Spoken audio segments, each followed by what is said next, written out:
Ta tên là Ninh Nguyễn. 15 năm trước, ta xuyên không đến tu tiên giới. Nhờ cơ duyên, ta trôi dạt đến Trường Sinh thôn, được các cha nuôi nhận nuôi. Ngày ta rời khỏi thôn, đại lục Cửu Châu xuất hiện một quái vật.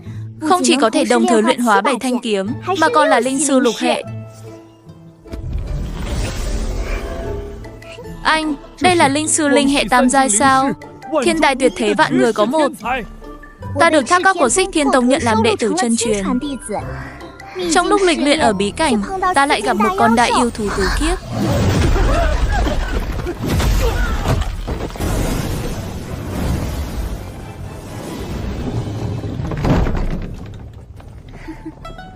Chuẩn bị xong chưa?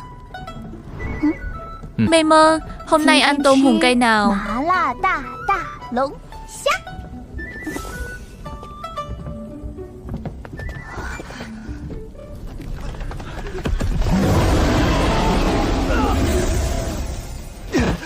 Đáng ghét, chẳng lẽ hôm nay chúng ta đều phải bỏ mạng ở đây sao? Có người đến. Là Ninh sư tỷ, truyền nhân của Tuyết Dương Phong. Nhưng sư tỷ chỉ là linh sư linh hệ tam giai, có thể chống đỡ đến giờ mà chưa bị loại đã là may mắn rồi. Căn bản không giúp được chúng ta đâu. Đây là tôm hùm cây thơm ngon của ta, ngay cả đệ tử cấp cao cũng bị nó đánh trọng thương. Lên chỉ tổ nộp mạng thôi. Ninh sư muội, muội mau dùng thuật trị liệu chữa cho Chu sư muội. Huynh ấy là võ tu tam cảnh, có thể phá vỡ lớp phòng ngự của yêu thú này.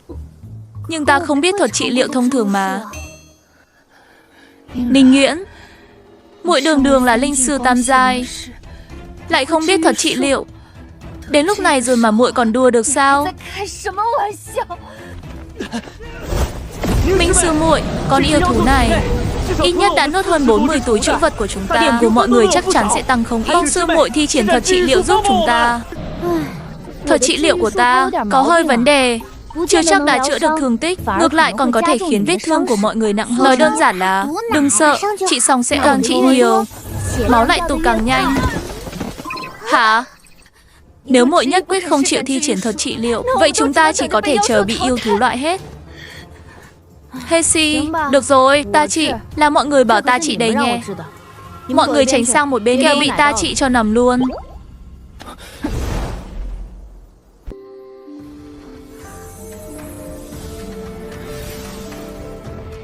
Không hổ là linh sư tam giai, nếu ta đã hứa thì nhất định sẽ không nuốt lời. Thiên tài địa bảo, người cũng có phần. Chẳng lẽ lần này thuật trị liệu của ta thành công rồi? Cuối cùng ta cũng thoát khỏi cái danh bà cô độc dược rồi sao?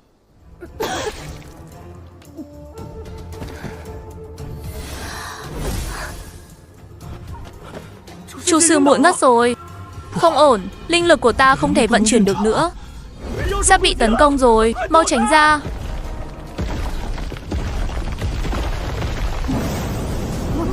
Muội, có phải đang trách ta không? Ninh sư muội, muội đã nói mình không biết trị liệu mà. Xong rồi, lần này tất cả chúng ta đều phải làm mồi cho con tôm hùm đá này mất. Vậy thì chưa chắc. Hàn Trạch lên. Dùng nồi đập chết nó, đánh chết nó. Ninh sư muội, giờ không phải lúc nháo đâu. Vị sư đệ này chỉ là thể tu nhất cảnh, sao có thể đánh thắng yêu long hỏa tứ kiếp được? Đệ ấy không được thì vẫn còn ta mà. Khoan đã, Ninh sư muội, muội lại định làm gì nữa? Thi triển thuật trị liệu chứ gì? Ninh sư muội, vị sư đệ kia không chịu nổi thuật trị liệu của muội đâu, muội đừng làm bừa. Ai nói ta thi triển cho Hàn Trạch? Không cho đệ ấy sao?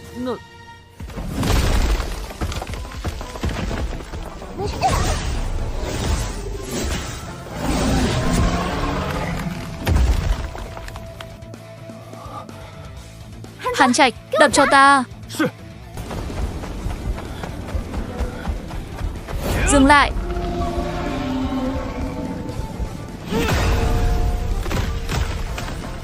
Thật sự đập vỡ được rồi. Sao có thể? Chúng ta đã dùng đủ mọi cách, dùng hết pháp bảo mà vẫn không thể phá vỡ lớp vỏ của yêu linh khí. Vậy mà lại có thể đập vỡ nó. Sức mạnh thật đáng sợ. Mọi người cùng xông lên, giúp Minh sư muội và Hàn sư đệ một tay. Đập chết con yêu long hỏa này.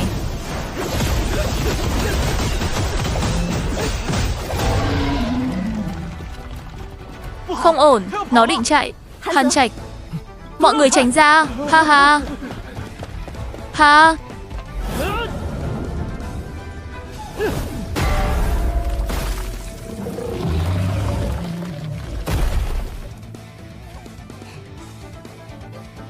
Vừa hay.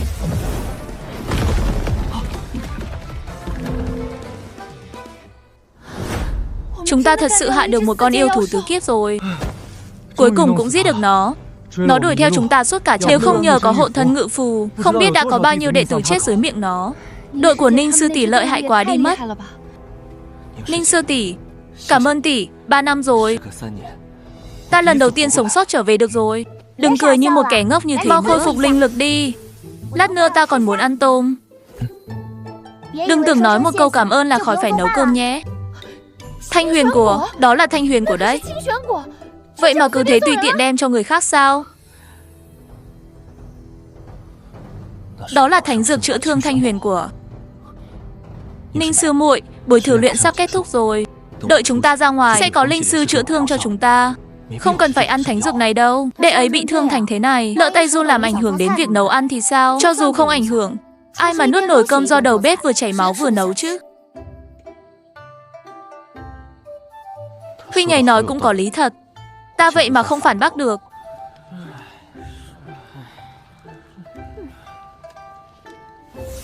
Anh, thứ quý giá như vậy lại cho ta sao? Muội cũng là tỷ.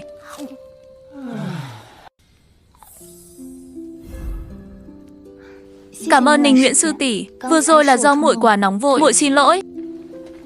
Các vị, Ninh sư muội và Hàn sư đệ đã góp sức nhiều nhất khi đối phó với yêu. Vì vậy số này do hai người phân chia. Chu sư tỷ không có ý kiến chứ? Vừa rồi ta cũng chẳng góp được bao nhiêu sức. Ta không tham gia chia nữa. Ninh sư muội, muội cứ xem kỹ rồi chọn hay túi càn khôn còn hơi trống. Lại có thể tích trữ thêm đồ rồi. Sư tỷ, ngày mai chúng ta sẽ ra ngoài rồi. Theo quy định, mọi thu hoạch trong bí cảnh đều phải nộp lại cho tông môn, không được tự ý giữ lại. Cho nên chuyện sư tỷ muốn tích trữ đồ đạc căn bản không thể thực hiện được. Cái gì? Vậy vừa rồi ta cố gắng cả buổi để làm gì? Ta đã cố gắng đủ nhiều chưa? Anh, Ninh sư muội, với thành tích lần thử luyện đội của muội chắc cũng lọt vào top 10 đấy. Nếu muội ấy cùng đội với ta, nhất định sẽ giành hạng nhất lần này. Thế thì chưa chắc, không cần đội với các huynh, ta vẫn đứng nhất. Muội, Ninh sư muội, tuy tối qua đội các muội đã chia muốn giành hạng nhất vẫn còn khó đấy. Ai nói bọn ta chỉ có chừng ấy đồ tối qua chia được.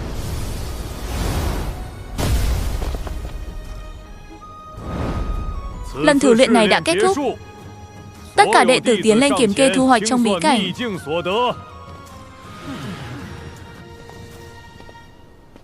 Lạ thật, sao số đệ tử xếp hàng kiểm kê lại ít thế? Chẳng lẽ đều bị loại hết rồi? Không thể nào, lần này có nhiều đội bị loại đến vậy sao? Lục truyền, đội của đệ tổng cộng có 7.800 điểm cống hiến, trong đó có một phần được phép tự phân chia. 7.800 điểm, Lục sư huynh, năm ngoái hạng nhất cũng chúng ta chắc chắn đứng nhất rồi. Hạng nhất còn được thưởng 5.000 điểm cống hiến, mỗi người còn được một linh khí hoàng phẩm. Không biết chúng ta sẽ nhận được linh khí gì đây? Ninh sư tỷ còn nói mình sẽ đứng nhất, đùa gì vậy? Cho dù cộng hết đống thiên tài địa bảo tối qua lại, em rằng cũng chẳng đủ 5.000 điểm cống hiến đâu. Sao ta cứ có cảm giác chẳng lành thế nhỉ? Cái gì? Đội chúng ta vậy mà có 10.100 điểm cống hiến. Vượt 10.000 điểm rồi. Sư tỷ, Hàn Trạch, có phải ta đang nằm mơ không? Chúng ta đứng nhất rồi. Anh, muội ấy thật sự đứng nhất. Sao có thể? Một linh sư dẫn theo hai đệ tử ngoại môn đội vậy mà lại kiếm được hơn 10.000 điểm. Hoang đường, quá hoang đường. Theo quy định, đội các người sẽ nhận được 1/10 tổng số điểm cống hiến. Ngoài ra còn được thưởng thêm 5.000 điểm. Ngoài ra, mỗi người còn được nhận một kiện linh khí hoàng phẩm. Mỗi người chọn một thanh kiếm, tiến lên chọn đi. Ninh sư tỷ chọn trước đi. Đây chính là linh khí hoàng phẩm sao? Nhìn xem, con chẳng bằng đá trưởng lão bên bờ sông ở Trường Sinh thôn. Thứ này vô dụng với ta, có thể đổi thành điểm cống hiến cho ta không? Hoặc đổi thành một đống thiên tài địa bảo ăn được, cũng được. Đừng có được đằng chân hơn không một linh khí thì lúc trước đừng có ra sức. Nếu không phải muội đánh bại bọn ta vốn có cơ hội lọt vào top 30. Ninh Nguyễn, Hẹn gặp muội trên đài khiêu chiến. Chẳng trách ánh mắt bọn họ nhìn Ninh sư muội cứ như muốn ăn tươi nuốt sống. Hóa ra tất cả đều bị Ninh sư muội loại. Ninh Nhuyễn là linh sư hệ quang. Theo quy định, trên đài khiêu chiến, các ngươi căn bản không thể đấu với thật bất công. Một đám kiếm tu chúng ta có sức công kích vậy mà lại bị một linh sư hệ quang loại khỏi thử luyện. Muội ấy đánh lén chúng ta. Nếu chính diện giao chiến, muội ấy căn bản không phải đối thủ của chúng ta. Tỷ phải cho chúng ta một lời giải thích. Thế nào gọi là đánh lén? Là các ngươi cướp đồ của bọn ta chứ? Bọn ta chỉ tự vệ chính đáng thôi. Cùng lắm thì tính là phòng vệ quá. Có vấn đề gì sao? Đánh nhau thôi mà đòi hỏi làm thế. Còn muốn ta, một linh sư hệ quang, phải chính diện giao chiến. Sao không yêu cầu kiếm tu đi đấu trí? Linh sư dùng nắm đấm, triệu hoán sư dùng kiếm. Như vậy các ngươi chẳng phải càng dễ thắng sao? Các ngươi còn ai muốn ta giải thích nữa không? Lần này mà ta lỡ tay, các ngươi sẽ không còn hộ thân ngự phù đâu. Linh khí. Ninh sư muội, không biết muội thật sự ngốc hay đang giả ngốc nữa. Tiểu sư muội mà bọn ta nâng niu trong lòng bàn tay lại bị muội hại vào xích viêm nhai chịu khổ. Muội không nghĩ rằng chuyện này cứ thế dễ dàng cho qua đấy chứ? Không cho qua thì các ngươi vào đó ở cùng muội ấy đi. Tìm ta làm gì? Ninh Nhuyễn, rút lưu ảnh kính ra. Nếu không, hậu của ngươi không gánh nổi đâu. Ta từng nếm đủ thứ của đắng rồi, chẳng lẽ còn sợ chút hậu quả của các ngươi? Ninh Nhuyễn, hy vọng ngươi có thể kiêu ngạo mãi như vậy. Đại sư huynh, nếu đã nói lời tốt đẹp mà muội ấy không chịu nghe, vậy chúng ta cứ chờ xem.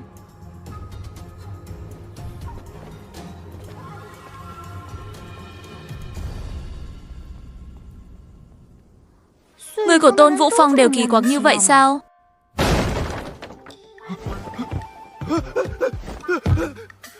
Kẻ địch đánh vào rồi. Hem, tiểu sư muội, chẳng phải muội đi thử luyện sao? Kết thúc rồi. Mê mông, vừa mới kết thúc. Đội của chúng ta đứng nhất, đội của muội mà cũng đứng nhất được sao? Ý huynh là không hổ danh là người của vô địch phong chúng ta. Tiện tay cũng giành hạng nhất. Nhưng tiểu sư muội tìm huynh có chuyện gì? Vô địch phong chúng ta không giống những phòng khác. Giành hạng nhất cũng chẳng có phần thưởng gì đâu.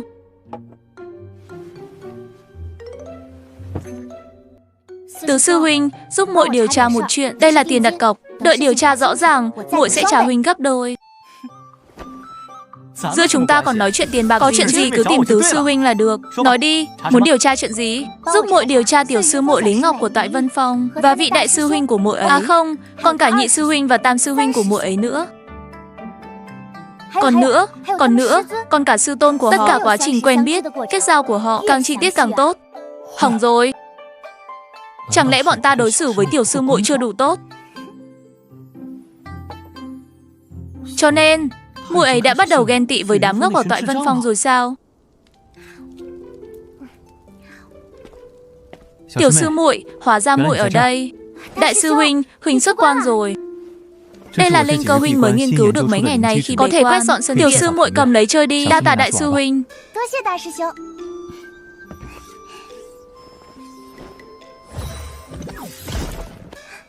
Tiểu sư muội, đại sư huynh.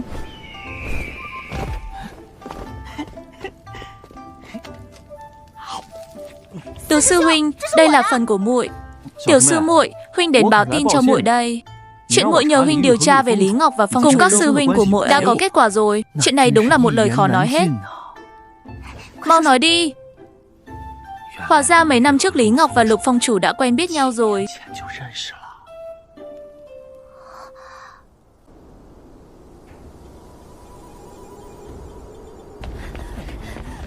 Ngươi giết huynh trưởng của ta, cướp bảo vật của ta. Hôm nay ta nhất định phải nghiền xương người thành tro.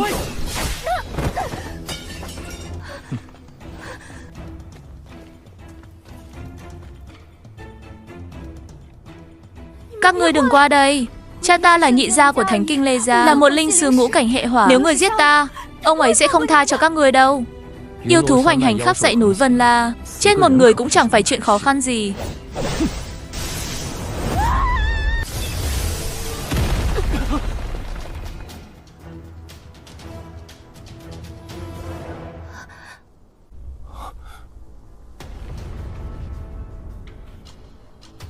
Tiền bối, nữ nhân này vì muốn cướp bảo vật nên lừa gạt tình cảm của huynh trưởng. Sau khi âm mưu bị bại lộ còn ra tay sát hại huynh ấy. Bọn ta chỉ thay huynh trưởng báo thù, mong tiền bối đừng nhúng tay vào. Một cô nương yếu đuối, ngây thơ như vậy, sao có thể giết được huynh trưởng của các ngươi? Các ngươi không chỉ ý đông hiếp yếu, mà còn muốn đổ oan cho cô nương ấy. Thật đáng xấu hổ. Tiền bối. Nhắm mắt lại.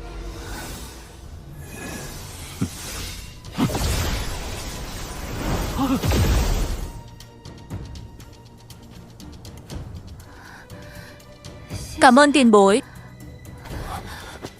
Nếu ta bỏ mặc ngươi, em rằng ngươi không thể sống sót ở dãy núi Vân La này.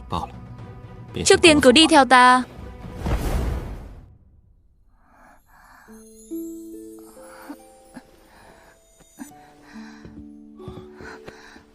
Ngọc Nhi đa tạ ân nhân đã cứu mạng. Hóa ra ngươi tên Ngọc Nhi. Ta là Lục Huyền Nguyên, phong chủ Toại Vân Phong của Xích Thiên Tông. Xích Thiên Tông? Thật sao? Ta đã sớm muốn trở thành đệ tử Xích Thiên Tông. Một thời gian nữa sẽ đến kỳ khảo hạch tuyển sinh của Xích Thiên Tông. Chỉ là ta sợ thiên phú không đủ, không thể vào Xích Thiên Tông. Càng sợ chỉ có thể trở thành đệ tử ngoại môn rồi bị người khác bắt nạt. Ha ha ha ha. Có gì khó đâu. Ta và ngươi có thể gặp nhau ở đây, chính là có duyên. Bây giờ ta sẽ phá lệ nhận ngươi làm đệ tử chân truyền, không cần tham gia khảo hạch tuyển sinh nữa. Đệ tử chân truyền. Con bé này trong sáng, thuần khiết như nhìn là biết yếu đuối, dễ bị bắt nạt. Nếu thật sự trở thành đệ tử ngoại môn, ta còn phải lo lắng. Chi bằng để con bé ngay dưới mí mắt ta, tiện bề trông nom. Đệ tử bái kiến sư phụ. Chỉ là ta vẫn còn việc ở dãy núi Vân La, phải ở lại đây vài ngày. Đợi xử lý xong việc, ngươi hãy cùng ta trở về tông môn. Vâng.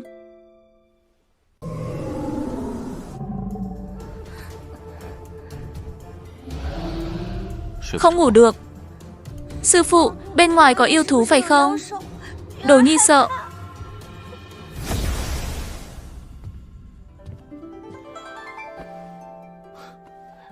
Bây giờ không sợ nữa rồi chứ? Vâng.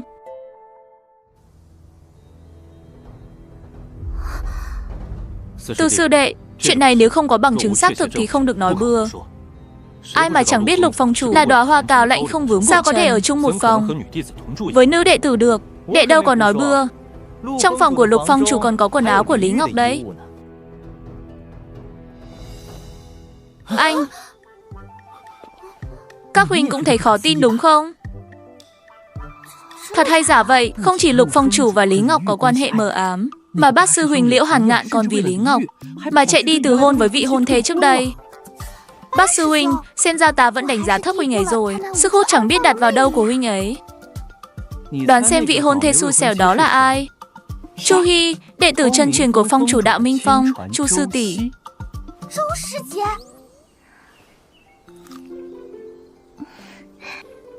Thật quá hoang đường. Với tính khí của Chu sư tỷ, vậy mà tỷ ấy không chém bọn họ một kiếm sao? Có điều, sao ta càng nghe càng cảm thấy cuộc đời Lý Ngọc giống hệt một bộ truyện đoàn sủng, chỉ là thiết lập nữ chính hơi lệch thôi.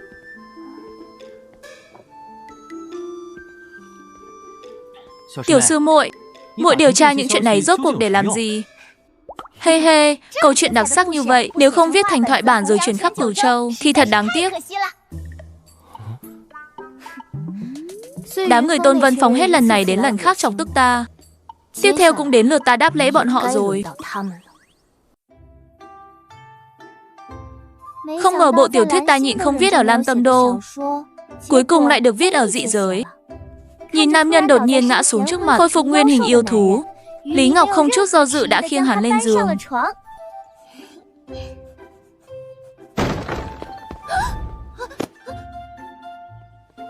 Từ sư huynh, là huynh à? Tiểu sư muội, không xong rồi, vị Lục phong chủ của Tôn Vân Phong xuất quan rồi.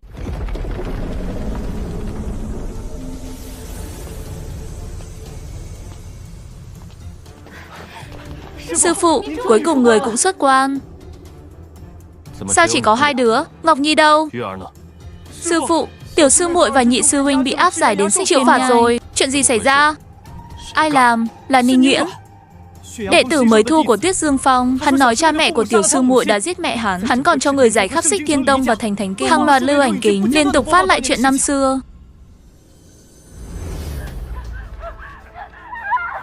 Sư phụ, giờ danh tiếng của tiểu sư muội đã bị hủy hoại hoàn toàn, lại vì xung đột với Tuyết Dương Phong mà bị phạt đến Xích Diễm Nhai chịu khổ, thân thể lẫn tinh thần đều đã chịu tổn thương, mấy lần còn muốn tìm đến cái chết. Mong sư phụ làm chủ cho chúng đệ tử. Thật quá đáng.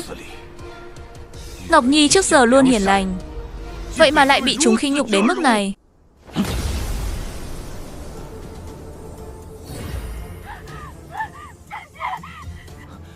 Sư phụ, xung quanh lưu ảnh kính có bố trí trận pháp, ngay cả trưởng lão của Toại Vân Phong chúng ta cũng không thể gỡ xuống.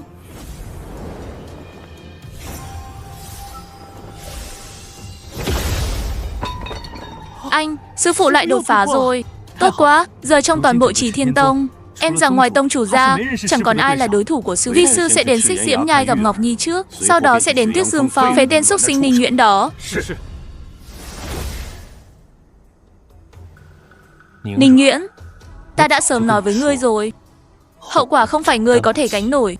Giờ sư phụ đã xuất quan, Liễu Phong chủ lại không có mặt trong tông môn, Tuyết Dương Phong chỉ còn mấy đệ tử thân truyền của Lạc Nhạc. Lần này ta muốn xem còn ai có thể bảo vệ được. Ninh Nhuyễn,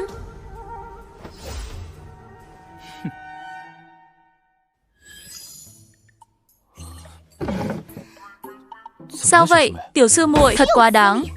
Xuất quan thì xuất quan, vậy mà còn muốn tháo lưu ảnh kính của ta. Đúng là lão già không biết xấu hổ.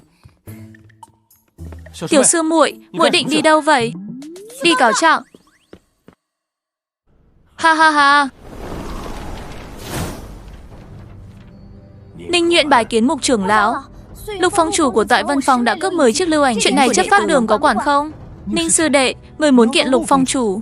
Đương nhiên, theo điều luật thứ 12.541 của tông môn, bất kỳ ai trong tông cũng không được chiếm đoạt tài sản của người khác. Người xáo phạm phải bồi thường tài vật có giá trị gấp đôi. Các người không phải thấy hắn là phong chủ nên không dám quản đấy chứ? Chấp pháp đường trước giờ xử sự công bằng.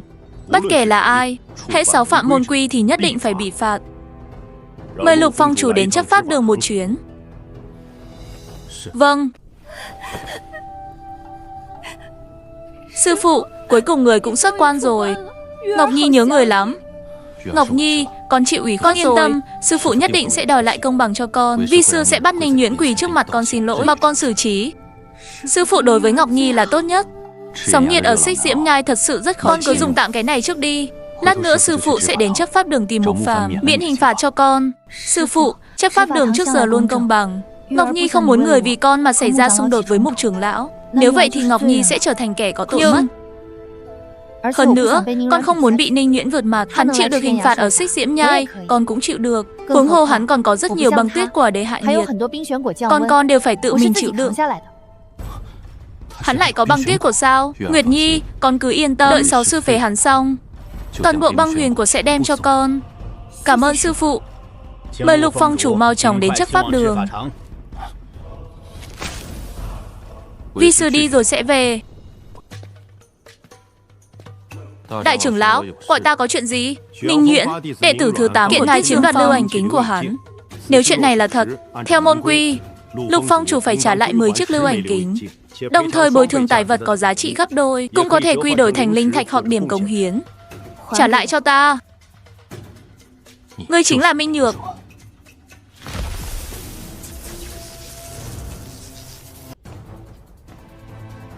Đại trưởng lão, người thấy rồi đó, hắn còn muốn diệt khẩu. Lục phong chủ, đây là chấp pháp đường. Hừ, lưu ảnh kính đã được treo ở Toại Vân Phong của ta nhiều ngày, gây ảnh hưởng tiêu cực cực lớn đến danh tiếng của phong ta. Ta tháo xuống thì đã sao?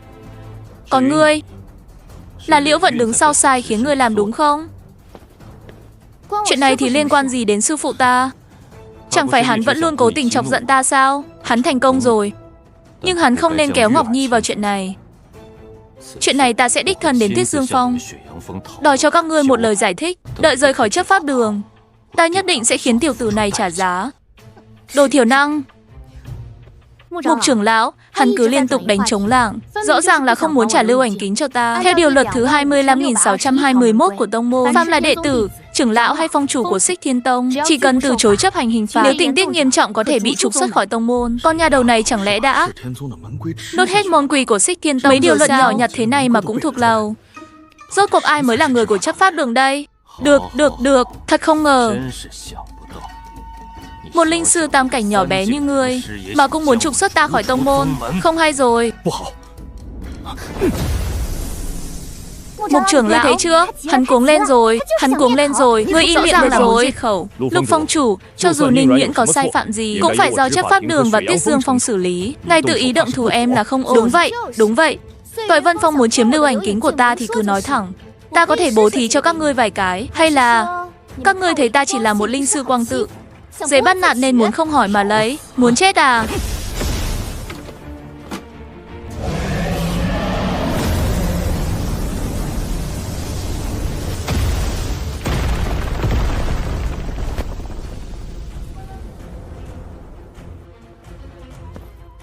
Tên khốn Lục Huyền Nguyên dám nhân lúc lão nương không có mặt mà bắt nạt đồ đệ của ta. Liễu Vận, sư phụ, người về rồi, tốt lắm. Nếu ngươi đã trở về, ta cũng đang muốn tìm ngươi. Muốn tìm thì cứ tìm, lão nương sợ người chắc.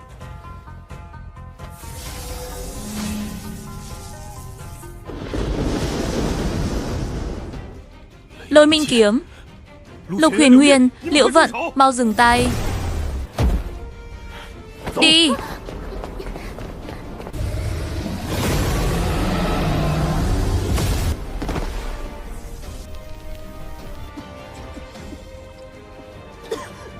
Lại đây, tên họ Lục kia. Hôm nay lão nương không đánh cho người một trận thì không mang họ Liễu. Chứ có chết đâu. Các ngươi thật sự tưởng lão nương không đánh nổi nữa sao?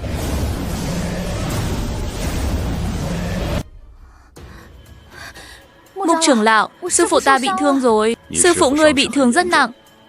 Những năm qua chỉ có thể dựa vào thứ trong tay người ấy để áp chế. Nếu cứ tiếp tục liều mạng với Lục Huyền Nguyên, thương thế sẽ càng nặng thêm. Em rằng không sống nổi quá 3 tháng. Vậy phải làm sao? Chuyện này bắt nguồn từ ngươi. Ngươi nhất định phải ngăn sư phụ mình lại. Ta sẽ hộ tống ngươi lên đó. Ngươi đi ngăn sư phụ, ta đi khuyên Lục phong chủ. Nhớ kỹ, tuyệt đối không được để người ấy vận dụng linh lực nữa.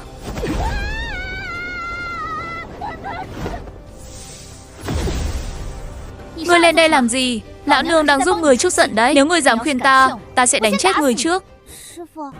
Mục trưởng lão nói người bị thương. Con lên đây đương nhiên là để đưa thuốc cho người. Sư phụ, người cứ nói người bị thương gì, cần loại thuốc nào. Đừng cố chịu đựng nữa. Ta biết trong tay con có không ít bảo vật, nhưng thương thế của ta không phải thứ con có thể chữa được. Trong cơ thể ta bị người ta đánh vào Hàn Minh Tủy, vừa hay khắc chế hỏa nguyên tố của ta. Những năm qua ta đã tìm khắp Thanh Vân Châu mà vẫn không có kết quả. Mấy bảo vật của con cứ giữ lại mà dùng đi. Yên tâm, sư phụ biết rõ tình trạng của mình. Chỉ đáng tiếc là còn phải giữ lại chút sức để áp chế Hàn Minh Tủy. Nếu không, chỉ bằng hắn mà cũng đòi đầu với lão nương sao? Người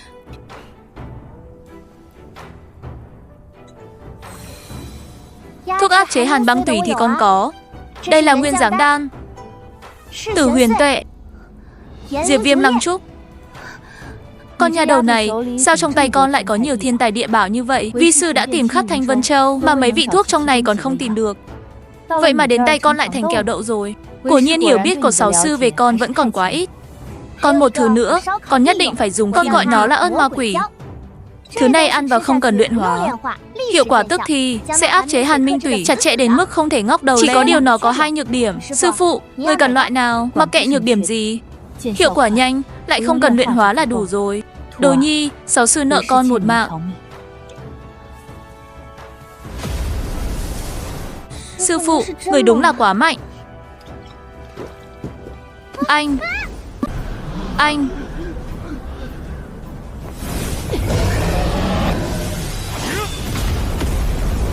Ninh Hiễn, muội đã đưa cho sư phụ mọi thứ gì vậy? Vừa rồi người vẫn còn nương tay, giờ lại chẳng còn chút kiêng dè nào mà tung đại chiêu. Ta có làm gì đâu, ta chỉ giúp người ấy áp chế thương thế một chút. Ta đã cố hết sức khuyên rồi, nhưng không khuyên nổi.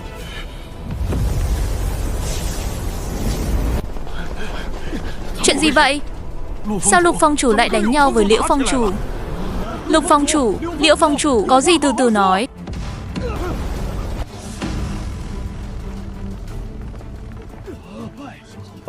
Thôi, Liễu Vận đang bị thương. Lục Huyền Nguyên cũng không phải kẻ không biết đợi Liễu Vận chịu thua, tự khắc hắn sẽ chúng ta cứ ở xung quanh hộ tránh để họ phá tan cả chấp pháp đường. Sư phụ ta đời nào chịu thua chứ? Mục trưởng lão, người xem, ta ở đây cũng chẳng giúp được gì. Hay là ta về trước nhé, còn mấy món lưu ảnh kính của ta nhờ cả vào người đấy. Cút. Cô nhóc này rốt cuộc đã làm gì mà lại khiến vị mục trưởng lão vốn luôn ít nói nổi trận lôi đình như vậy?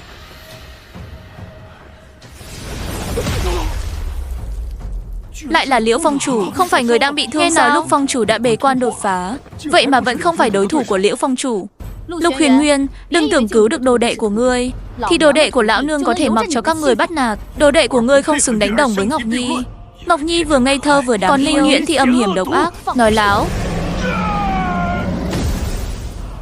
Liễu Phong chủ, không thể đánh tiếp nữa. Nếu thắng bại đã phân, hai vị vẫn nên về chữa thương trước đi. Lục Huyền Nguyên, ta cảnh cáo ngươi, nếu trong vòng 3 ngày Tội Vân Phong không trả lại đầy đủ đồ của đồ đệ ta vẫn sẽ đánh ngươi.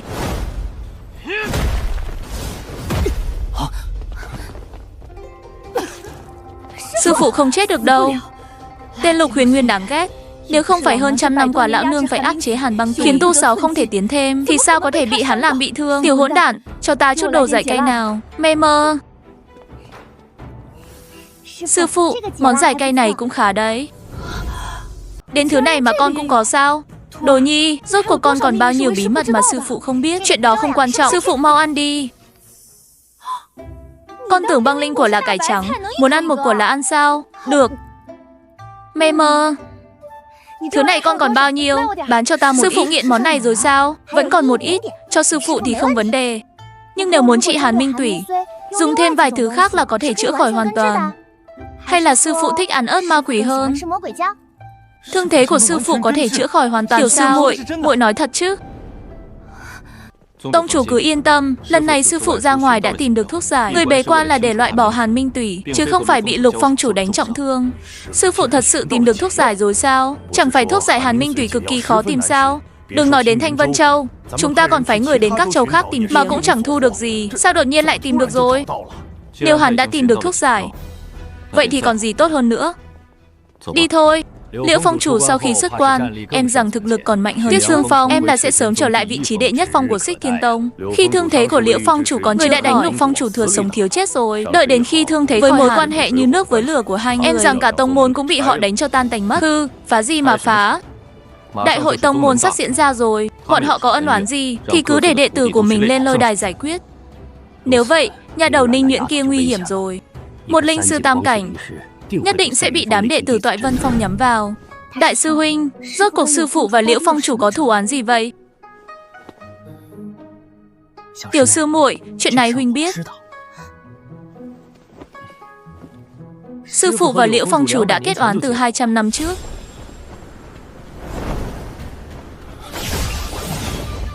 Ngươi nhất định phải tranh với ta sao? Đừng nói nhảm nữa. Vào bí cảnh lịch luyện vốn là dựa vào thực lực của mỗi người. Dựa vào thực lực gì chứ? Chẳng qua ngươi muốn thu hút sự chú ý của ta. Nhưng hiện giờ ta chỉ một lòng tu luyện, không có hứng thú kết thành đạo lữ với ngươi. Ngươi không cần phí công nữa, đồ ngốc. Ngươi càng làm vậy chỉ càng khiến ta chán ghét ngươi hơn. Quả nhiên biển lửa ở Xích Viêm Nhai vẫn phù hợp nhất với hỏa nguyên tố trong cơ thể ta. Tu luyện ở đây đúng là công hiệu gấp đôi. Liễu Vận, sao ngươi lại ở đây? Ồ, bị phạt à? Quả nhiên ngươi lại đuổi theo ta đến đây. Vì thế mà ngay cả sức nóng thiêu đốt ở Xích Viêm Nhai cũng chịu được. Nhưng ta thật sự chán ngấy việc ngươi cứ tiếp tục dây dưa rồi. Sau này tránh xa ta ra. Ta đánh hắn được không? Liễu Nguyệt, ta thật sự không thích cái kiểu suốt ngày hô đánh hô giết của ngươi. Nề tình chúng ta là đồng môn sư huynh muội, ta có thể không chấp ngươi. Giờ ngươi lập tức rời khỏi đây. Ta nhìn hết nổi rồi. Liêu sư tỷ, đây là Xích Viêm Nhai. Đánh nhau ở đây sẽ khiến đàn thú bạo động đấy. Không sao, ta đưa hắn ra ngoài đánh một trận cũng được. Đồ ngốc này hóa ra đã tồn tại từ 200 năm trước rồi. Ta còn tưởng là do ảnh hưởng từ thiết lập của kiểu chuyện sủng văn về Lê Ngọc. Vậy thương thế của sư phụ là thế nào? Đã lợi hại như vậy từ 200 năm vậy mà vẫn chịu thiệt nặng đến thế sao? Chuyện này bọn huynh cũng không rõ lắm. Chỉ biết 150 năm trước, sư phụ từng đến Trung Châu. Sau khi trở về thì chúng Hàn Băng Trung Châu. Nghe nói trong Cửu Châu đại lục, chỉ có Trung Châu là thần bí nhất. Thậm chí không có đường đi, chỉ có trận pháp truyền tống. Có cơ hội nhất định phải đến xem thử. Mọi người nhìn ta làm gì? Tiểu sư muội, sư huynh đoán muội có phải người Trung Châu không? Ra tay hào phóng như vậy, em rằng chỉ có những thế lực lớn mới có thể gánh nổi. Đừng nói linh tinh, nhà ta chỉ là một ngôi làng nhỏ bình thường thôi. Huynh xem ta có tin không? Quan trọng là hôm nay các sư huynh đều có mặt. Vừa hay cho mọi người xem một thứ hay ho. Đây là quyển truyện tranh ta thức trắng đêm để vẽ. Mọi người xem giúp ta có thể đem bán được không? Đây là tên truyện của muội sao? Sao lại có cái tên sách kỳ quặc thế này? Chỉ nhìn thôi đã thấy xấu hổ rồi. Dư Lê nhìn người trước mặt tựa như thiên thần, từ trên trời giáng xuống cứu mình. Nhất thời ngẩn ngơ nhìn hắn. Ngày Dư Lê nhập tông, hắn đích thân là món ăn yêu thích nhất của y, mang đến trước mặt y, mỉm cười xoa đầu y. Sư phụ đối với Linh Nhi là tốt nhất. Hắn không hiểu vì sao mình lại rõ ràng bản thân cũng đang chịu phạt, nhưng cứ nhìn thấy y bị thương là hắn lại không khỏi đau lòng. Sao nào? Quyển truyện này có thể phát hành rộng rãi không? Đem bán thì được. Linh Lung các thuộc Minh Nguyệt Thương Hành có thể lo chuyện này. Chỉ là nội dung quyển sách này ám chỉ quá rõ ràng. Chỉ cần điều tra kỹ một chút là biết đang nói về mấy người. Đến lúc đó tông môn có thể sẽ nhúng tay vào. Cho dù không thể làm gì Minh Nguyệt Thương Hành, họ nhất định cũng sẽ tìm ra người đã đem bản thảo đến để xử lý. Vậy phải làm sao? Thật ra ta có thể thay muội đem bản thảo đến Minh Nguyệt Thương Hành. Lúc sư đệ đến thì ta luôn yên tâm.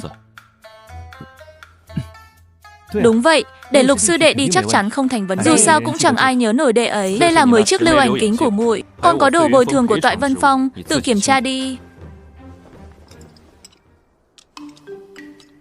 Ngươi còn sợ bọn ta quyền nợ sao? Cũng khó nói lắm. Nhân phẩm người Toại Vân Phong các ngươi, ta không tin nổi. Đồ bồi thường cũng không ít nhỉ. Có thể tìm được nhiều thứ vô dụng với ta như vậy cũng làm khó các ngươi rồi. Nếu ngươi thấy không cần, có thể không nhận. Đồ ta dựa vào bản lĩnh mà kiếm được miễn phí, sao lại không nhận? Cho dù ta không dùng đến, ta cũng có thể đem tặng người khác mà. Hai vị sư đệ chấp pháp đường đã vất vả đi một chuyến rồi. Đồ trong túi trữ vật này, hai người đều đã xem qua rồi. Mỗi người chọn vài món mình thích đi. Đa tạ sư tỷ. Ninh sư tỷ, tỷ giỏi lắm. Ninh sư tỷ, cứ chờ đó.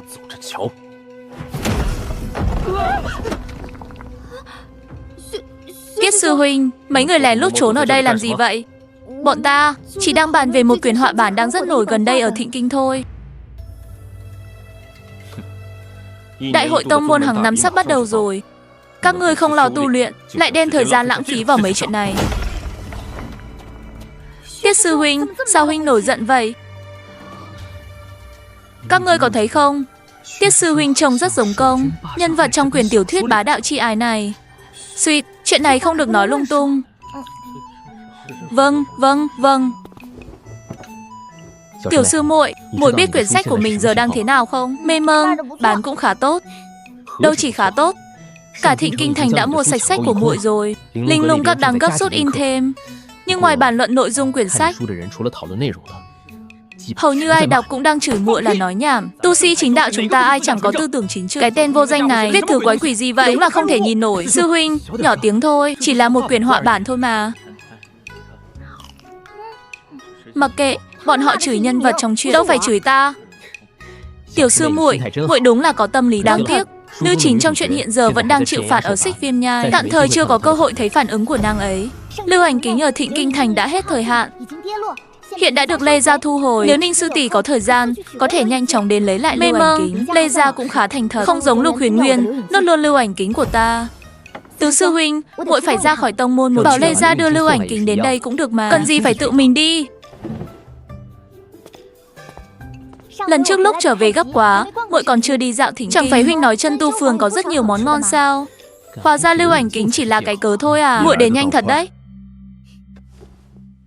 Nếu ta đến muộn, lỡ các ngươi giở trò thì sao? Ta đường là người Lê Gia, sao có thể làm chuyện đó? Đừng lấy bụng tiểu nhân đau lòng quân tử. Được rồi, không cần tranh luận, trả lưu ảnh kính cho muội ấy đi. Cho ngươi, giờ chúng ta thanh toán xong rồi, sau này không gặp lại. Khoan đã. Còn chuyện gì sao? Lão tổ muốn gặp ngươi. Không cần đâu, dù thế nào đi nữa, trong người ngươi vẫn chảy dòng máu Lê Gia. Lê Gia, ta còn chê bẩn ấy. Từ nay về sau, ta và Lê Gia không còn bất kỳ quan hệ nào. Thôi vậy, chuyện đã đến nước này rồi, cứ tùy duyên đi, lão tổ. Năm đó, cư sĩ, chúng ta cũng là bất đắc dĩ. Nếu giữ nó lại, thì Ngọc Nhi phải đối mặt thế nào? Đúng vậy, Ngọc Nhi là kiếm tu, chỉ có kiếm tu mới có thể làm Lê Gia hưng thịnh. Ninh Nhuyễn chỉ là một linh sư quang hệ, dù thiên phú có cao đến đâu cũng không thể hơn Ngọc Nhi. Im miệng, nếu các người vẫn nghĩ như vậy, sau này nhất định sẽ phải hối hận.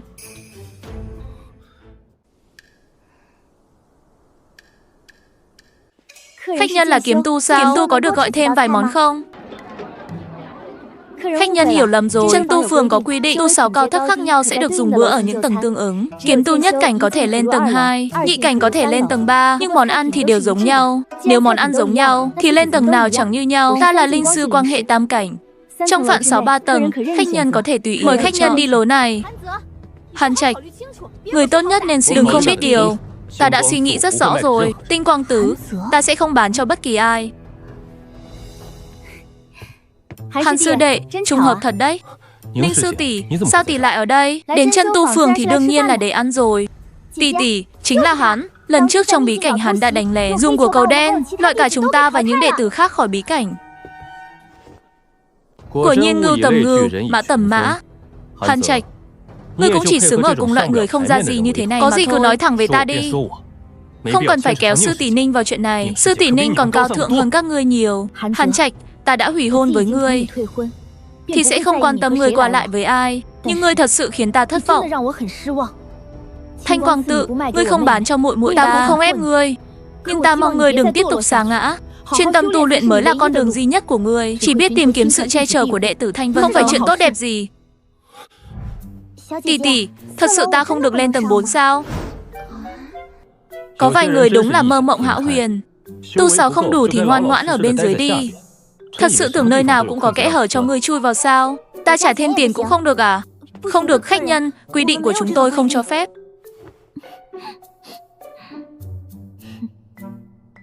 Vậy mấy chục của tuyển tinh và băng lăng của nhà ta thì sao? Chưa nói đến tuyển tinh của và băng lăng của, ngay cả Ninh Nguyễn cũng có chính của. Thậm chí, tông chủ cũng không thể một lần lấy ra nhiều. Ninh Nguyễn là đệ tử thân truyền của Xích Thiên Tông. Nếu ngươi vì nhất thời nghĩa khí mà ăn nói bừa bãi, làm ảnh hưởng đến danh tiếng Xích Thiên Tông, Xích Thiên Tông chắc chắn sẽ không dung thứ cho ngươi. Thiên thần hoán của Diệu Lôi Cơ Mộc, Vô Ngân và Tịnh Thuần Dương Lộ thì sao? Có quy định này. Nói với hắn là có quy định này, cho hắn lên đi. Ngươi đừng nằm mơ nữa. Ngươi tưởng đây là nơi nào? Cho dù ngươi thật sự có những thứ này, ngươi cũng không được lên khách nhân. Ta vừa nhớ ra, nếu ngài thật sự có thể lấy ra những thứ này thì có thể lên tầng 4. Nếu ta muốn lên tầng cao hơn thì sao? Mời khách nhân. Hàn Trạch, chúng ta lên lầu ăn thôi. Sư tỷ Ninh, ta không cần đâu. Không cần gì. Ngươi đang được ta che chở. Đến ăn một bữa ở Tử Lâu cũng không được. Thế thì còn gọi gì là che chở? Là sư tỷ Ninh. Cô ta căn bản không thể lấy ra nhiều thiên tài địa bảo như vậy. Các ngươi đừng để cô ta lừa. Ninh Nguyễn, nếu ngươi ăn xong mà không lấy ra được những thứ đó, mất mặt chính là Xích Thiên Tông, cũng là mất mặt sư phụ ngươi. Ngươi phải suy nghĩ cho kỹ. Tỷ ơi, có người làm phiền ta ăn cơm kìa. Trường quay Tử Tu Phường đâu? 3 vị khách nhân đã dùng bữa xong, xin mời rời đi. Hừ, chúng ta đi. Ta thật sự nhìn lầm ngươi rồi.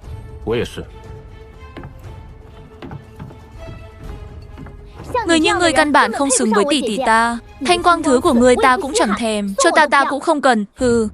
Ta không tin cô ta thật sự có nhiều thiên tài địa bảo đến vậy. Có vài thứ chúng ta còn chưa từng nghe qua. Ta cũng không tin. Chúng ta cứ ở đại sảnh chờ xem bọn họ bị chân tu phường đuổi ra. Cũng được, nếu bọn họ thật sự ăn quỵt. Với tư cách đồng môn, chúng ta có trách nhiệm áp giải họ về chấp pháp đường. Đến lúc đó thanh quang thứ của Hàn Trạch sẽ là của ta. Đây là cự linh trận. Đúng vậy, ngoại trừ đại sảnh tầng 1, trong mỗi phòng ở các tầng đều có cự linh trận. Chỉ khác nhau ở nồng độ linh khí, tầng 9 là cao nhất. Ra là vậy. Mời khách nhân gọi món. Ngươi gọi món bằng ý niệm à? Sư tỷ Ninh, ta chỉ là rất khó tin rằng chúng ta thật sự đã vào được Tiểu Lâu. Rõ ràng quy định của chân tu phường là tu 6 thì không được lên lầu. Quy định không thể phá vỡ. Vậy chắc chắn là người đưa chưa đủ nhiều. Khách nhân, ngài có hài lòng với món ăn của chân tu phường không? Cũng không tệ. Thưa khách nhân, tổng chi phí bữa ăn của ngài là 422 linh thạch trung phẩm. Bao nhiêu? Linh thạch tông môn phát cho đệ tử ngoại môn chúng ta mỗi tháng cũng chỉ có 80 linh thạch hạ phẩm. 100 linh thạch hạ phẩm mới đổi được một viên trung phẩm đấy. Tiếp theo là phí sử dụng Tử Lâu của khách nhân. Trời ơi, cô ta thật sự có thể một lần lấy ra nhiều thiên tài địa bảo như vậy sao? Bình tĩnh, sư huynh, huynh là người từng trải, không được thất thố. Mời khách nhân nhận lấy miếng kim ngọc phù này. Có tấm phù này, mọi khoản chi tiêu của khách nhân tại các sản nghiệp của Minh Nguyệt đều được hưởng quyền ưu tiên và giảm giá 20%. Kim ngọc phù. Người biết tấm phù này sao? Đương nhiên, cả Thanh Vân Châu, người sở hữu kim ngọc không quá 10 người đâu. Sản nghiệp của Minh Nguyệt thương hành trải rộng khắp nơi, Chân Tu Phường chỉ là một trong số đó. Sau này sư tỷ Ninh đến những sản nghiệp khác mua đồ, cũng sẽ được hưởng quyền ưu tiên mua hàng.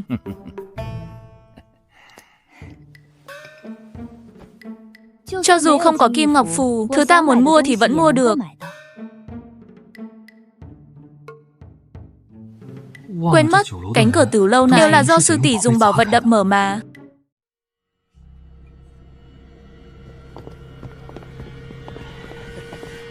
Ra rồi, bọn họ bình an vô sự đi xuống rồi. Vậy là cô ta thật sự có thể lấy ra nhiều thiên tài địa bảo đến vậy. Em rằng cả Xích Thiên Tông cũng khó tìm được nhiều bảo vật như thế. Ninh Nguyện rốt cuộc có lai lịch thế nào? Nhất định cô ta đã dùng thủ đoạn mờ ám nào đó. Có khi cô ta đã lấy danh nghĩa Xích Thiên Tông làm điều kiện trao đổi. Ta phải hỏi cho rõ. Đứng lại, nhìn cho kỹ đi. Người tiễn bọn họ ra ngoài chính là chủ nhân của Chân Tu Phường. Bây giờ ngươi mà đến gây chuyện thì sau này đừng hòng bước vào Chân Tu Phường nữa. Thưa Đường tiên sinh, đã làm theo lời ngài căn dặn, nhận lấy những thứ trong tay cô gái đó. Kim ngọc phù cũng đã trao cho cô ấy rồi. Nhưng trong thương hành hiện giờ, chỉ còn duy nhất một tấm kim ngọc phù. Lại đem nó cho một linh sư quan hệ tam cảnh, có phải hơi không ổn không? Hơn nữa cô ấy còn là khí nữ của Ly gia, người từng làm loạn Ly gia trước đây. Một khí nữ mà tiện tay cũng có thể lấy ra hàng chục lưu ảnh kính, lôi kích mộc và không ít thiên tài địa bảo mà Thanh Vân Châu hoàn toàn không có. Ngươi thật sự nghĩ cô ấy chỉ là đừng nói Ly gia sao? Những thứ đó chưa chắc Xích Thiên Tông đã có. Đường tiên sinh, có cần chúng ta điều tra thân phận cô ấy đến vài châu khác điều tra thử đi. Ta cũng sẽ gửi tin đến Trung Châu. Ý của Đường tiên sinh là cô gái đó có khả năng đến từ Trung Châu. Có lẽ vậy. Sư tỷ Ninh, thật ra tỷ không cần đưa ta về đâu. Trong Thành Kim Thành vẫn còn rất nhiều chỗ để chơi mà. Hàn Trạch, hôm nay vì sao đệ lại ra ngoài? Quản sự ngoại môn bảo ta đến Chân Tu Phường mua một ít đồ. Không ngờ lại gặp Giang Duyệt bọn họ. Bọn họ muốn mua thanh quang thứ của đệ sao? Bọn họ muốn ép ta giao thanh quang thứ ra. Giang Duyệt từng là vị hôn thê của ta, chỉ là sau đó nàng ấy đã hủy hôn. Thật ra ta không trách nàng ấy. Dù sao tu sáu của ta đã bị. Cho dù nàng ấy không nói, ta cũng không muốn liên lụy nàng ấy. Nhưng ta không ngờ nàng ấy lại lợi dụng chuyện của Dương Nguyên để ép ta bán thanh quang thứ cho muội muội nàng ấy. Dương Nguyên chính là người đi cùng bọn họ lúc nãy. Đúng, hắn là đệ tử dòng chính của Dương gia, một trong tứ đại gia tộc. Cũng giống Giang Duyệt, đều là đệ tử thân truyền của Yến Nguyệt Phong. Ban đầu ta nghĩ gặp bọn họ chỉ là trùng hợp, nhưng giờ nghĩ lại, em rằng nhiệm vụ của ta không thể không liên quan đến bọn họ. Vậy kế hoạch của bọn họ ở Chân Tu Phường không thành, nên giờ muốn giết đệ để cướp thẳng thanh quang thứ sao? Không thể nào. Bọn họ chắc chưa có gan đó. Không phải bọn họ. Vậy kẻ đã theo dõi chúng ta từ Chân Tu Phường đến tận đây là ai?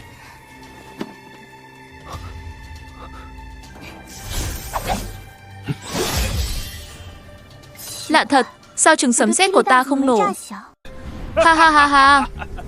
May mà ta đã có chuẩn bị từ trước, luôn mang theo túi càn khôn, hút hết đám trứng sấm sét vào trong. Nếu không hôm nay, em là ta thật sự đã chịu thiệt dưới tay một con nhóc linh sư quan hệ. Con nhóc, đợi người chết rồi, đám trứng sấm sét của ngươi sẽ là của lão tử. Cả cái túi trong tay người ta cũng rất thích. Nó cũng là của ta. Lão Tam, đừng nói nhảm nữa. Cẩn thận của cầu đen của nó. Cùng xông lên. Ha ha ha ha. Vốn định cho các ngươi sống thêm một lát, nhưng huynh đệ ta đã không đồng ý. Thì các ngươi chết ngay bây giờ đi. Con nhóc, muốn ném của cầu đen thì cứ ném đi. Ngươi ném bao nhiêu, túi càn khôn này của ta cũng nuốt hết được. Ha ha ha ha ha. Hỏa lão thụ.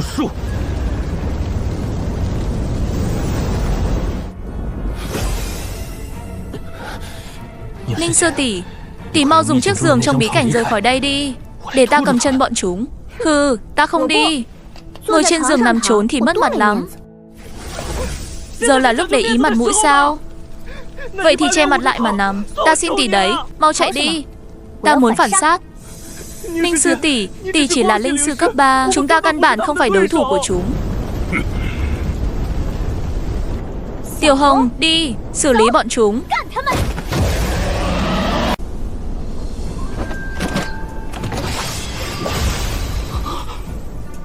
Không phải cô ấy là linh sư hệ quang sao? Trong giới chỉ của cô ta vậy mà. Thật sự có kiếm. Kiếm tu, cô ta vậy mà là kiếm tu. Kiếm tu thì sao? Với tuổi tác của cô ta, tuyệt đối chưa thể đạt đến tứ cảnh. Không thể nào là đối thủ của hai chúng ta.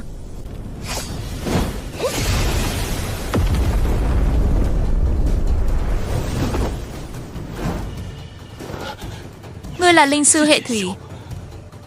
Đúng vậy, trùng hợp thật. Vừa hay khắc chế ngươi. Vậy ta sẽ giết hắn trước. Ninh sư tỷ vậy mà là thiên tài kiếm linh song tu. Thiên tài kiếm linh song tu. Cả Cửu Châu em rằng cũng chẳng tìm được mấy người. Hừ, tự lấy nồi mà đỡ đi. Ta chỉ là một thể tu nhất cảnh. Đến bay còn không biết. Tốt nhất đừng kéo chân Ninh tỷ. Ngươi không chạy thoát được đâu.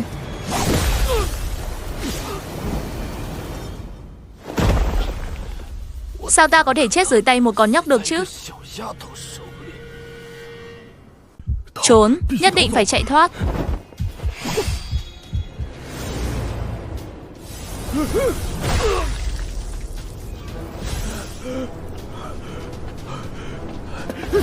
Ta đã nói rồi, chiếc tối càn khôn bên hông ngươi là của ta.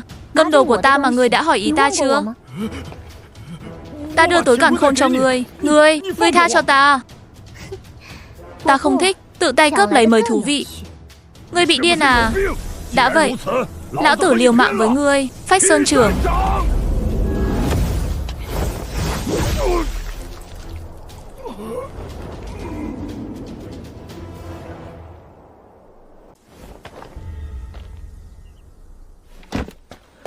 Ninh sư tỷ, tỷ lợi hại quá. Ninh sư tỷ, hóa ra tỷ còn là kiếm tu, lại còn có thể vượt cấp giết người.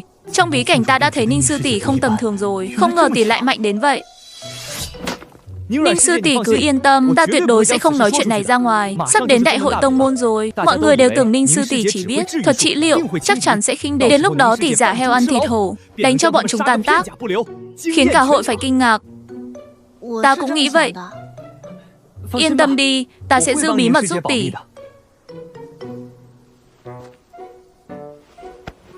Được rồi, người vui là được.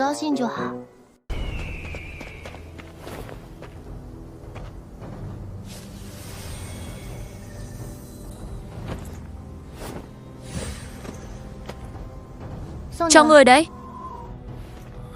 Ninh sư tỷ, chuyện này là do ta mà ra. Vậy mà ta chẳng giúp được gì. Ngoài việc ta không thể nhận. Không cần thì vứt đi. Toàn mấy thứ rác rưởi thôi, giữ lại cũng chật chỗ. Ngươi biết hai người này không? Ta từng gặp họ. Họ từng ăn cùng đại ca Hàn Kỳ của Hàn Kiện. Họ muốn giết ta. Có lẽ là ý của Hàn Kỳ. Hàn Kỳ không có ở Thánh Kinh Thành. Không thể nào hắn biết ta sẽ tình cờ gặp tỷ ở đây. Sao có thể còn chuẩn bị sẵn túi càn khôn để khắc chế ta. Ý Ninh sư tỷ là vẫn còn người quen của ngươi ở Thánh Kinh Thành. Ta đoán lúc này kẻ đó đang chờ hai tên ngốc này quay về báo tin. Đi, chúng ta quay lại đó. Chắc chắn sẽ rất thú vị.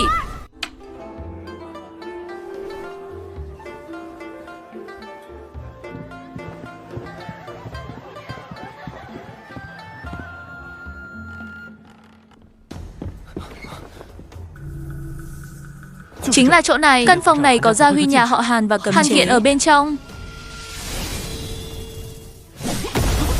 Nếu cưỡng ép phá cấm chế, động tĩnh sẽ quá lớn. Còn chúng ta bị cách khác để vào.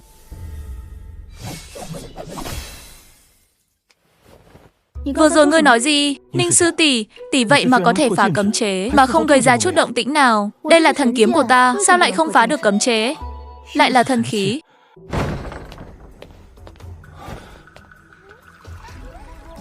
Của Nhiên ở đây. Hừ, hắn không phải không đến được sao? Sao lại chạy đến tận đây?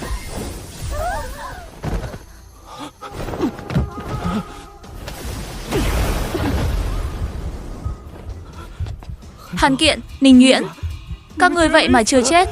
Thấy bọn ta còn sống, ngươi bất ngờ lắm sao? Thứ này chắc ngươi nhận ra chứ? Bổn công tử không hiểu ngươi đang nói gì. Hai người tự tiện xông vào phòng của bổn rốt cuộc muốn làm gì? Sao lại thế này? Chẳng phải bọn chúng đều là tứ cảnh sao? Vậy mà ngay cả một linh sư tam cảnh cũng không giết, còn bị cướp mất tối càn khôn. Đúng là phế vật. Ta đã nói rồi, hắn sẽ không chịu khai thác, cứ giết thẳng hắn đi cho xong.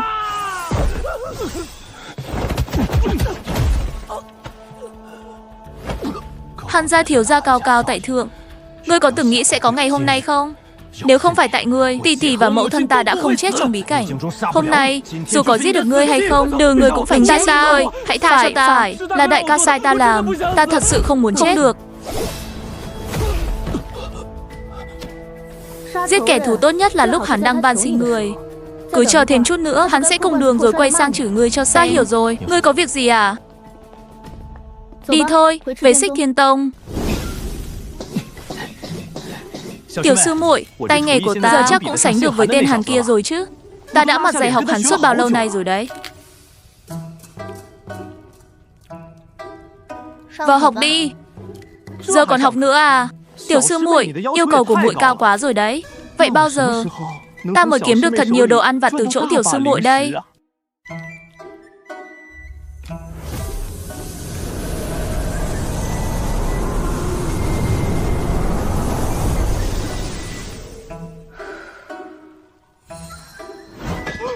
Đừng nói với ta là muội đột phá rồi nhé. Đúng vậy, đột phá rồi. Giờ ta đã là tam cảnh hậu kỳ.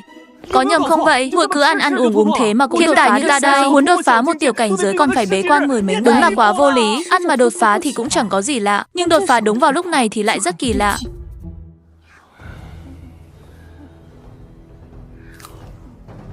Cha, mọi người sao vậy? Thể chất của Nhuyễn Nhuyễn của nhiên khác người thường. Người khác ăn thiên tài địa bảo đều cần luyện hóa, nhưng con bé có thể trực tiếp chuyển hóa thành linh lực và tích trữ trong đan điền. Đan điền của con bé cứ như một cái động không đáy vậy. Bảo sao đột phá lại khó khăn như thế? Nếu không nhờ đám lão già chúng ta tận tâm bồi bổ, thì với tốc độ tu luyện của Nhuyễn Nhuyễn, em rằng đến năm 20 tuổi vẫn chỉ dừng ở nhất cảnh. Tứ sư huynh, muội vẫn cảm thấy có gì đó không đúng. Theo tốc độ của muội, ít nhất phải 3 tháng nữa mới đột phá được. Sư muội, muội im miệng dùng ta đi, coi như ta xin muội đấy. Ninh Nguyễn, mau đến chấp pháp đường một chuyến. Chấp pháp đường? Tiểu sư muội, lần này muội đến Thánh Kinh có phải đã gặp chuyện gì không? Muội chỉ đến đó ăn uống thôi mà. Có chuyện gì đâu. Tứ sư huynh, muội đi đây.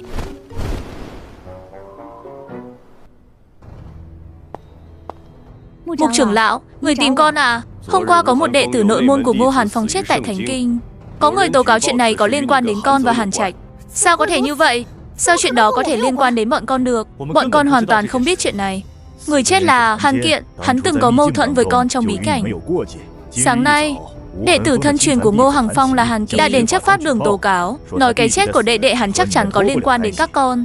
Các con thật sự không biết chuyện này. Hắn đang công báo tư thù, vu oan cho bọn con thôi. Hàn Kiện chết bởi kiếm khí. Ninh sư tỷ là linh sư tam cảnh, còn Hàn Trạch là thể tu. Quả thực không giống thủ đoạn của bọn họ. Đương nhiên ta biết. Nhưng ta hỏi con, hôm qua rõ ràng các con đã ra khỏi thành, sau đó vì sao lại quay trở về? Con quay lại đương nhiên là vì quên mua món này mà. Ninh sư tỷ, chẳng phải chúng ta đang về tông môn sao? Sao lại đến En Lung Các rồi? En Lung Các lại có công pháp lợi hại nào mới à? Bọn họ đều đến mua tiểu thuyết. Nghe nói khách nhân có kim ngọc phù trong tay.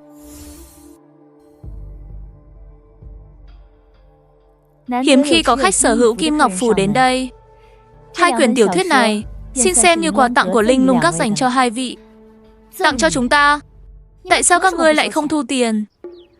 Khách nhân, có lẽ ta nghe không rõ ngài vừa nói gì.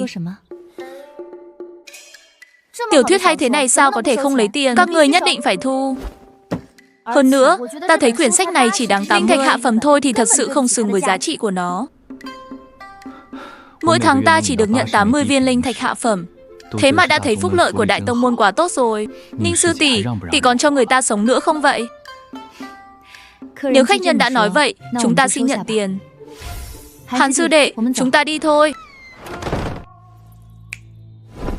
Ngươi đi điều tra cho ta. Rốt cuộc là kẻ nào lại đưa kim ngọc phù cho một kẻ ngốc như vậy? Đúng là có bệnh. Quyển sách này hay quá. Nếu không đọc thì nhất định sẽ hối tiếc cả đời. Không cần khách sáo, quyển này ta tặng cho hai người. Tiểu sư muội bá đạo lại khóc rồi đến Minh sư tỷ. Tỷ cũng đọc rồi à?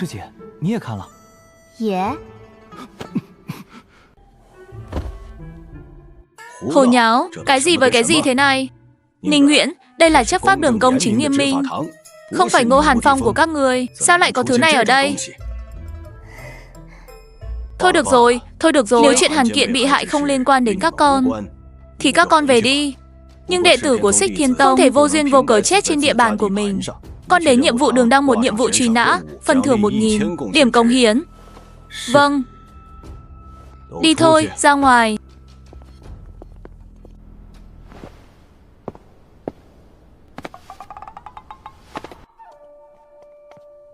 Một mạng người hiếm có mà lại đáng giá đến vậy sao? Tận 1000 điểm cống hiến. Không ngờ quyển sách này đã nổi tiếng đến mức ngay cả đệ tử chấp pháp cũng từng đọc rồi.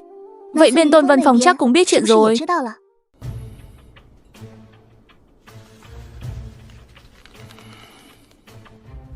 Chắc chắn không sai. Dư lực trong sách chính là tiểu sư muội. Nhưng nếu nội dung trong quyển sách này đều là chuyện thật thì chẳng phải sư phụ cũng đang để ý đến tiểu sư muội sao? Còn ngủ cùng với hắn nữa. Ngủ cùng với hắn, hay lắm.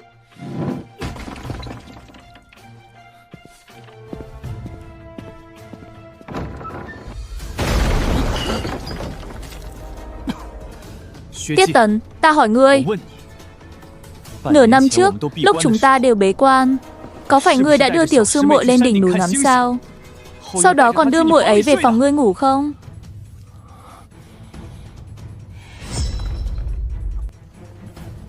Cút ra ngoài. Tiết Tấn, ngươi nói cho ta biết rốt cuộc có chuyện đó không? Có thì sao? Không thì sao? Liên quan gì đến ngươi? Vậy là có thật rồi. Ta không quan tâm ngươi nghe được tin này từ đâu. Nhưng đó không phải lý do để ngươi tự tiện xông vào đây. Ta quả thực có tình cảm với tiểu sư muội. Trong lòng tiểu sư muội cũng có ta. Ngươi chỉ là sư huynh của muội ấy, chưa có tư cách quản chuyện của ta. Trong lòng có ngươi. Được lắm, Tiết Tấn. Ngươi còn xứng làm đại sư huynh sao? Vậy mà lại nảy sinh thứ tình cảm này với Vận Nhi. Ngươi đúng là đáng chết.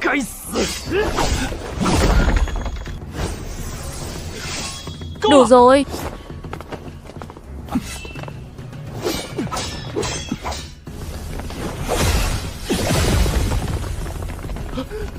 Sư huynh Tiết và sư huynh Liễu sao lại đánh nhau rồi? Mau đi báo cho sư phụ.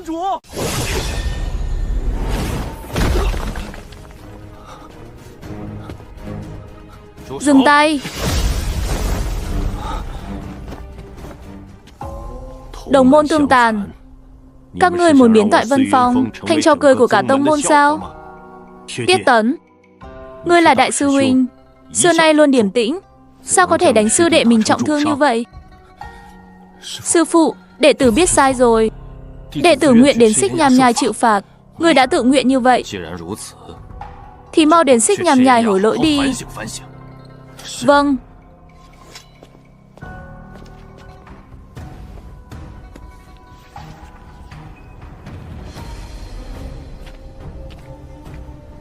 Đại sư huynh, sao huynh lại đến đây? Có phải sư phụ bảo huynh đến đưa đệ ra ngoài không? Tên khốn này, ngươi dám có ý với tiểu sư muội, tránh xa tiểu sư muội ra. Ta chính là thích Ngọc Nhi. Ngọc Nhi cũng thích ta. Tiết Tấn, kẻ nên cút đi là người mới đúng. Đại sư huynh, nhị sư huynh, hai người sao vậy?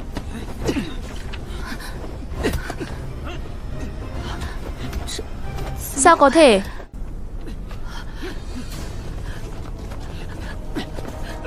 Sao lại thành ra thế này? Ai viết cái này? Rốt cuộc là ai viết? Sau này không được gọi là Nguyệt Nhi nữa.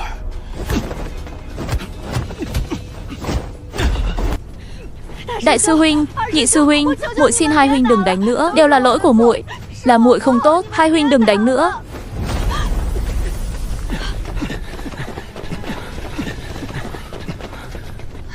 Các vị sư đệ, sư muội, mọi người giúp ta với. Không thể để đại sư huynh và nhị sư huynh đánh tiếp được.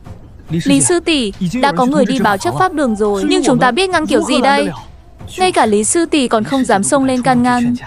Nếu chúng ta xông lên, người đầu tiên bị đánh chắc chắn là chúng ta. Của Nhiên Ngọc Lâm trong quyển truyện này chính là Lý sư tỷ. Dư lực trong sách đúng là như vậy. Rõ ràng chuyện mình có thể và cũng nên tự làm, vậy mà cứ thích cầu cứu người khác. Nếu chưa đọc quyển sách này, có khi ta đã ngốc nghếch xông lên can ngăn thật rồi. Tự nhiên ta thấy tên sách cũng đúng thật. Mọi người nhìn kia, Lâm Thế Kiệt của Nhiên lại khóc rồi.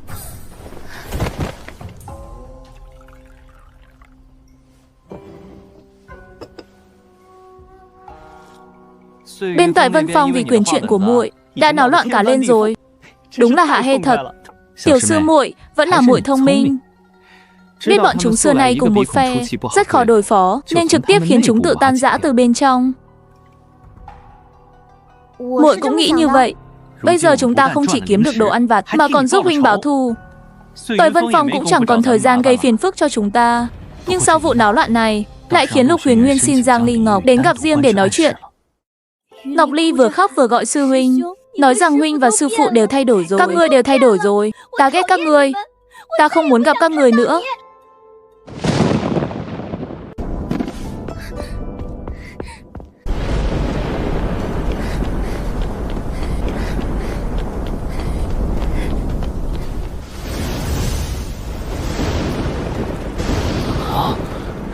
Là sư phụ. Lôi kiếp, không phải sư phụ đang dưỡng thương sao? Sao lại có lôi kiếp? Người đột phá rồi. Người đúng là quái vật. Đến thế này mà cũng đột phá được sao? Cứ hộ pháp cho người tông chủ nói đúng. Nếu sư muội có thể đột phá thành công, Xích Thiên Tông chúng ta sẽ có thêm một cường giả thấm. Đây là chuyện tốt.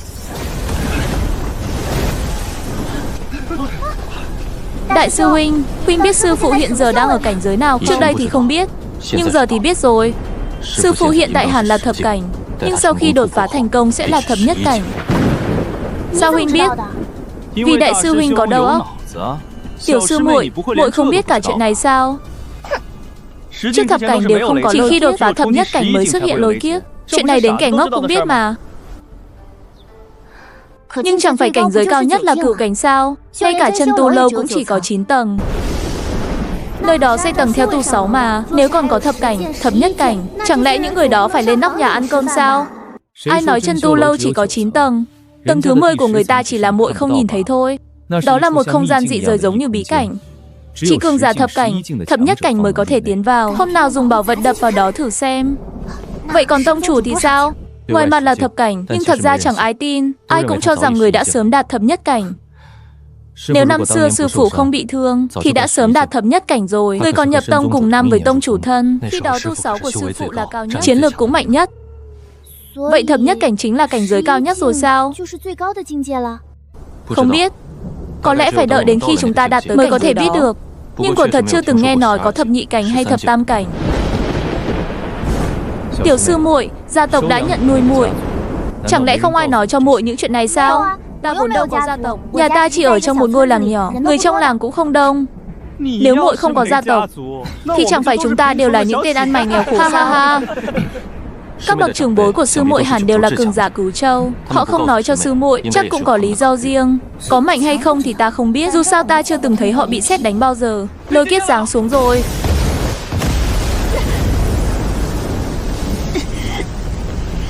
Đại sư huynh, lôi kiếp này bắt buộc phải tự mình chịu mới đột phá được sao? Dùng cái nôi của muội đỡ giúp được không? Có thể thì có thể, nhưng sư phụ sẽ không làm vậy. Nếu hoàn toàn dựa vào ngoại vật để chống đỡ lôi kiếp, cho dù đột phá thành công thì cũng sẽ là người yếu. Đó là quy tắc của thập nhất cảnh ở chúng ta. Nhất định phải tự mình đột phá, trở thành người mạnh nhất.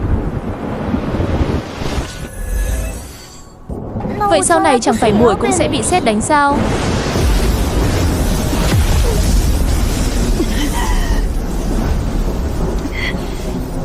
Lại nữa đi.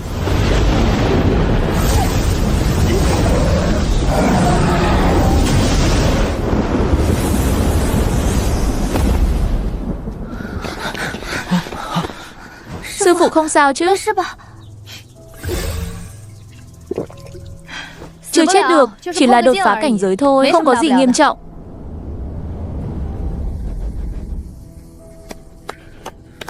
Chúc mừng Liễu Phong chủ đột phá thành công. Xích Thiên Tông chúng ta Cuối cùng cũng có thêm một vị cường giả thập nhất cảnh. Theo quy củ, phàm ai đạt thập nhất cảnh đều phải tổ chức đại điển.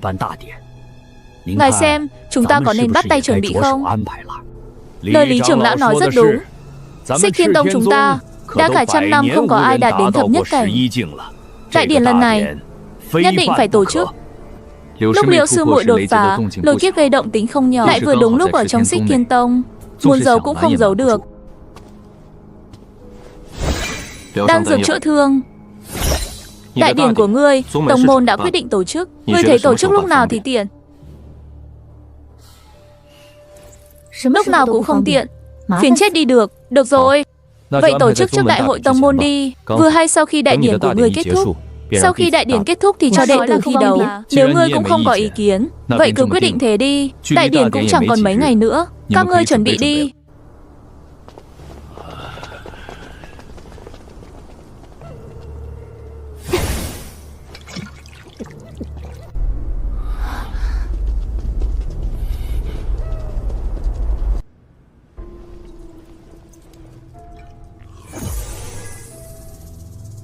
Đại hội tông môn sắp đến rồi, biết chưa? Ta muốn tất cả các người đều tham gia, tất cả đều phải giành chiến thắng, không thành vấn đề chứ?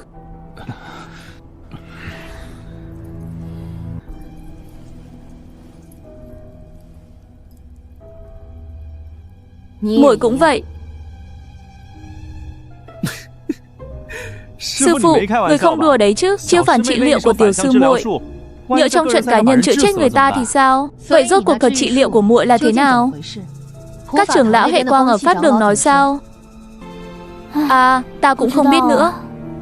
Có lẽ ta mang độc mệnh chăng? Ta mới là người gặp độc vận đây này. Tuy tiện nhận một đệ tử mà cũng gặp phải chuyện thế này. Cả Vô Địch Phong, ngoài ta ra chẳng có lấy một người bình thường.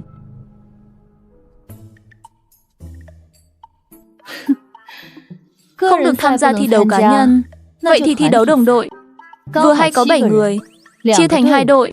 Rất tốt, cứ quyết định vậy đi. Sư phụ, một đội phải có 4 người. 7 người sao có thể gọi là vừa đủ được? Ta mặc kệ, đừng trách ta không nhắc trước. Nếu đại hội tông môn mà làm ta mất mặt thì các người biết tay. À đúng rồi, ta thấy cần phải duy trì một chút tình cảm sư huynh muội ít ỏi giữa các người. Vì vậy sau này, trừ khi bế quan dài hạn hoặc ra ngoài, thì mỗi tháng đều phải tụ họp một lần, rõ chưa? Ta không muốn ra ngoài. Ra ngoài nguy hiểm lắm. Ta đắm chìm trong tu luyện. Ta hết lý do rồi. Sư phụ, tụ họp có phát đồ ăn vặt không? Hả? Ngươi nói xem. Rất tốt. Nếu mọi người đều không có ý kiến, thì hôm nay chính là buổi tụ họp đầu tiên của chúng ta. Các ngươi không cần quá câu nệ, cứ thoải mái, muốn nói gì thì nói. Sư phụ, chuyện gì cũng được sao? Buổi tụ họp này không ai muốn nói gì đúng không? Được, vậy để ta nói trước.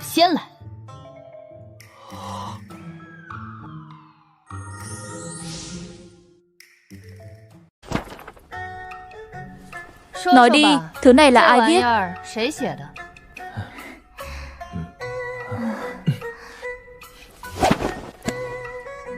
Không nói cũng được. Ta chỉ muốn hỏi, đã là truyện tranh thì tại sao lại viết Lục Huyền Nguyên? Cái tên khốn đó đẹp trai đến vậy. Nào là hoa trên đỉnh cao, không vướng bụi trần. Mắt mù rồi à? Còn nữa, tại sao không viết chuyện năm xưa ta đè Lục Huyền Nguyên xuống đất, đánh cho một trận? Sư phụ làm ầm lên như vậy chỉ vì chuyện này thôi sao? Sư phụ, con đoán vị tu sĩ viết chuyện kia chắc chắn cho rằng Lục Huyền Nguyên là nhân vật chính, nên mới đặc biệt khắc họa hắn. Hừ. Quyển tiếp theo, ta muốn thấy cảnh Lục Huyền Nguyên bị ta đánh lần trước. Có vấn đề gì không? Sư phụ, người phải tìm được người viết sách đó. Con thấy không vấn đề gì, sư phụ. Tông môn đã ra lệnh cấm tất cả đệ tử mua sách, nhất là đại điển sắp đến. Không ít tông môn đã lên đường tới đây. Nội bộ Xích Thiên Tông hiện đang nghiêm cấm quyển sách này. Người cứ yên tâm, không thể chống đỡ nổi đâu. Minh Nguyệt Thương Hành đâu có nể mặt Xích Thiên Tông. Người ta đã phát hành nó khắp Cửu Châu rồi. Ta còn tưởng nhiều nhất chỉ đến Bát Châu. Không ngờ ngay cả Trung Châu cũng đã phát hành rồi. Nếu không còn chuyện gì thì Sáu Sư đi trước. Các đồ nhi ngoan của ta, một vị tu sĩ sẽ không khiến giáo sư thất vọng, đúng không? À, tiểu sư muội, muội không nghĩ là ta đã tiết lộ chuyện này cho sư phụ đấy chứ? Trời đất chứng giám, cho dù là đại sư huynh tiết lộ thì cũng chẳng thể là ta được.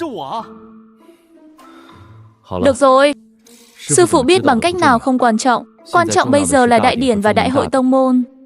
Yêu cầu của sư phụ, mọi người đều nghe rồi. Những người khác còn dễ xử lý, nhưng thuật trị liệu của tiểu sư muội của thật hơi khó giải quyết.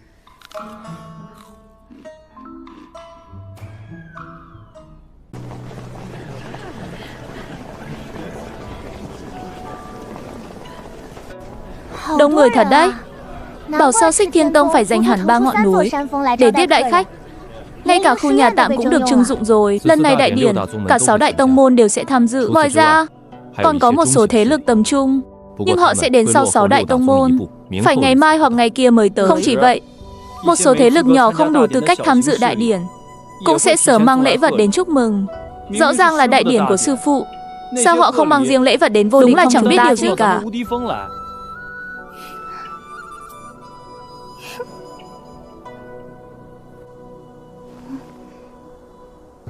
Đó là môn phái nào vậy?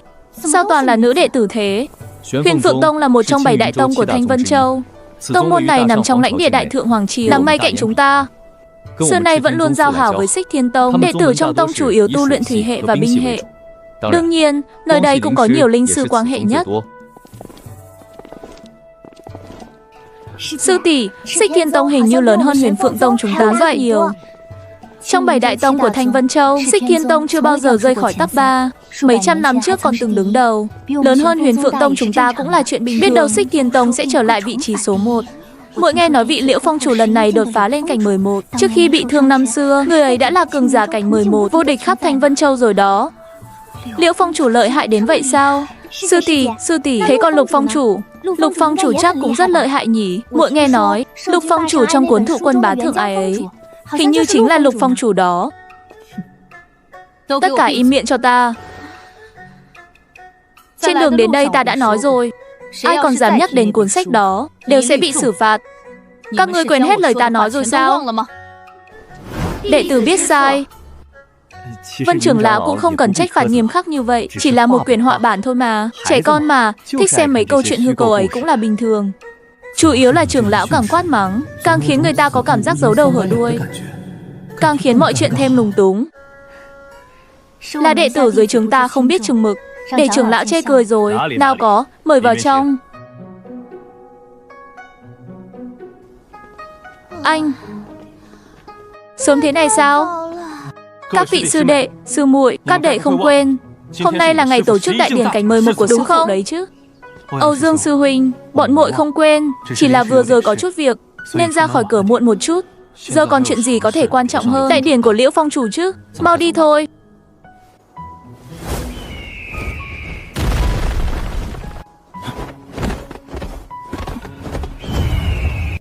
Bình thường thì thôi, nhưng hôm nay liên quan đến thể diện của Xích Thiên Tông chúng ta.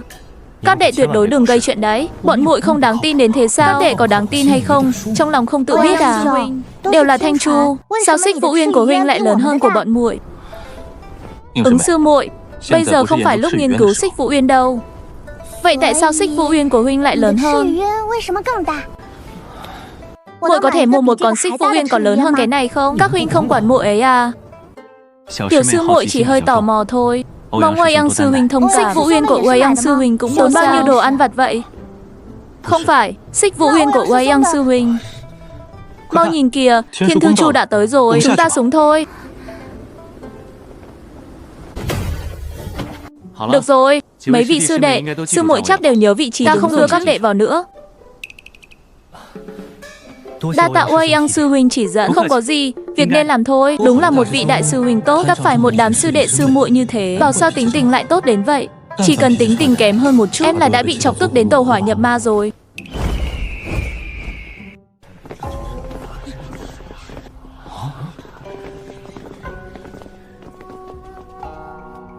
Tiếc thật, nhiều chỗ ngồi thế này, vậy mà đám đệ tử chúng ta lại không có tư cách ngồi.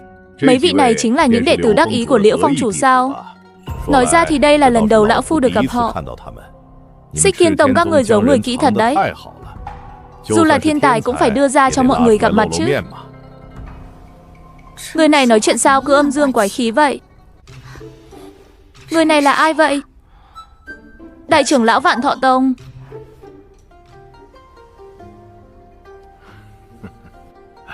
Lưu trưởng lão, Vạn Thọ Tông các vị cách Xích Thiên Tông chúng ta xa nhất. Chưa từng gặp bọn chúng cũng chẳng có gì lạ.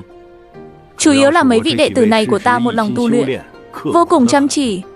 Cổ thực cũng rất ít khi xuất hiện trước mặt người khác.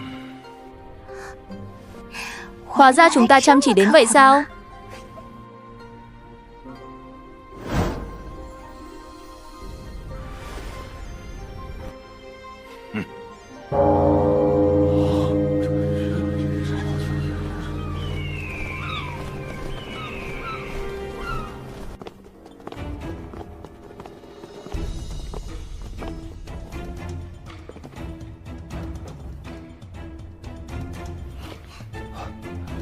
Đây là Quy Nguyên Tông, một trong 7 đại tông môn. Gần đây có xu hướng lấn át Xích Thiên Tông chúng ta. Đệ tử dưới trướng cũng rất kiêu ngạo.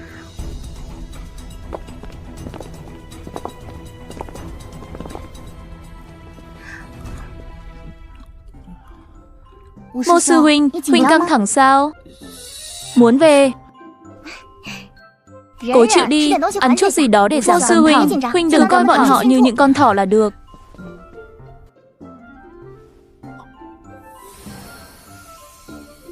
Món này vậy mà lại đang bồi bổ kinh mạch của ta sao?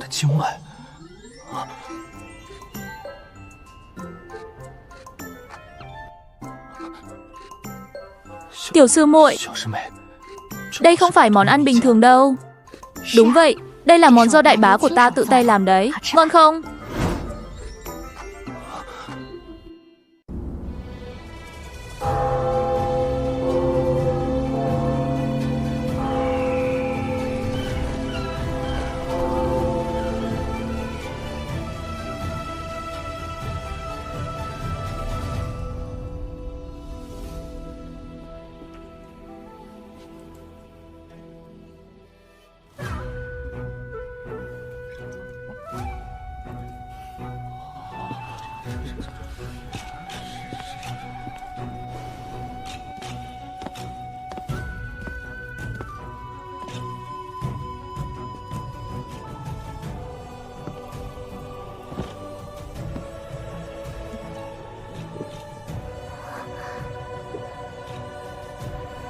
Anh,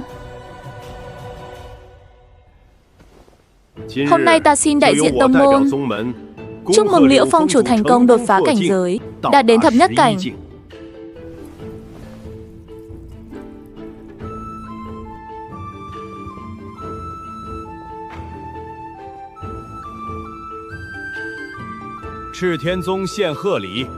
Một đóa hôn nguyên phá cảnh đan, một bộ độ ách tiên y,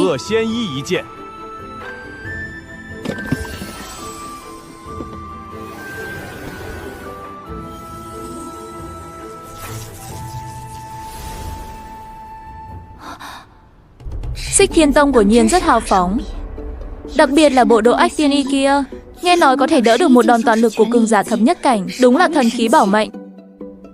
Muội muội, hôn nguyên đan chẳng phải cũng là bảo vật sao? Nghe nói nó được luyện chế bằng Cửu Thiên Thần Lôi làm dẫn. Liễu Phong chủ vừa đột phá thập nhất cảnh, hôn nguyên đan không chỉ có thể củng cố căn cơ, nói không chừng còn có thể giúp vượt qua một lần đại kiếp. Xích Thiên Tông có Liễu Phong chủ tọa chấn, thực lực càng tiến thêm một bậc. Tuy nói là tặng cho Liễu tông chủ, nhưng chẳng phải cũng là giúp Xích Thiên Tông lớn mạnh sao?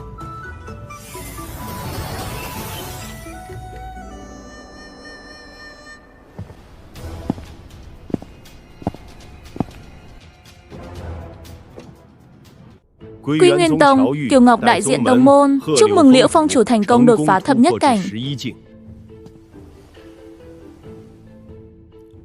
Mê mơ, chúng ta có phải cũng cần tặng hạ lễ không? Ta sắp hết đồ ăn vặt rồi. Hơn nữa, Xích Thiên Tông đã dâng hạ lễ thì cũng đã đại diện cho cả tông môn rồi. Chúng ta cũng là đệ tử trong tông môn, đương nhiên đã bao gồm cả chúng ta.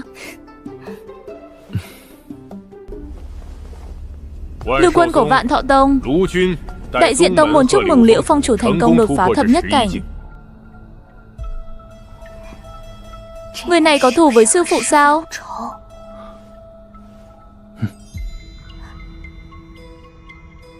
Năm xưa khi sư phụ ra ngoài tìm thuốc, người từng giết một đệ tử của Vạn Thọ Tông. Đó là đệ tử thân truyền của Lư trưởng lão. Người đó cũng vừa hay họ Lư. Thảo nào ngay từ đầu đã nhằm vào chúng ta. Nói chuyện cứ âm dương quái khí.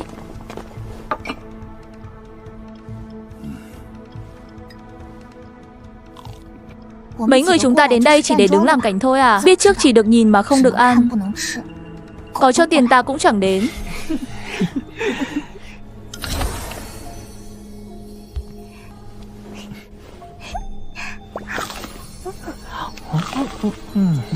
Con nhà đầu chết tiệt này chẳng biết tôn trọng người lớn gì cả.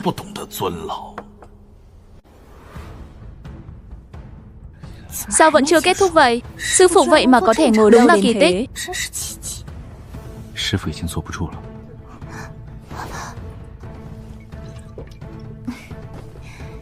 Hôm nay tạm thời đến đây thôi. Liễu Phong chủ, nhân dịp thịnh hội hôm nay, chi bằng để đám hậu bối này giao lưu luận bàn một phen. Ý ngài thế nào? Đề nghị của Lư trưởng lão rất hay. Chỉ là sau khi đại điển kết thúc, sẽ đến đại hội tỷ thí tông môn thường niên của Xích Thiên Tông chúng ta. Đến lúc đó giao lưu với các đệ tử kiệt xuất của các tông cũng không muộn. Nếu vậy, lão phu có một đề nghị. Đợi đến đại hội tông môn của quý tông, để đệ tử các tông cùng tham gia. Chẳng phải vẹn cả đôi đường sao? Vẹn cái con khỉ, lão già này rõ ràng muốn công báo tư thù. Ý của chư vị thế nào? Lão phu tán thành ý kiến của Lư trưởng lão. Để đệ tử các tông giao lưu nhiều hơn cũng tốt. Vừa hay có thể nâng cao kinh nghiệm thực chiến. Đây là Thích Phóng Tông. Xưa nay vẫn luôn cùng phe với Quy Nguyên Tông. Có thể giao đấu với đệ tử các tông. Đệ tử Thanh Xương Tông chúng ta đương nhiên rất sẵn lòng. Đệ tử Ngô Định Tông chúng ta cũng vô cùng mong đợi. Nếu đã vậy, thì cứ theo ý chư vị.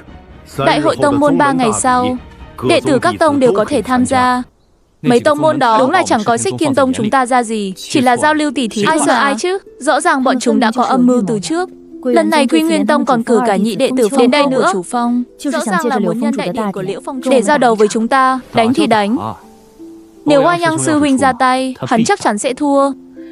Nhưng Âu Dương sư huynh là đại sư huynh đứng đầu của chúng ta. Nếu huynh ấy thắng, người ta cũng sẽ nói đó là chuyện đương nhiên. Nhưng nếu thua, sau lưng chẳng biết sẽ bị người ta nói thành thế nào. Quy Nguyên Tông đúng là quá đáng. Bọn họ chắc chắn cố tình làm vậy. Đột nhiên một giao đấu, chúng ta hoàn toàn không kịp chuẩn bị.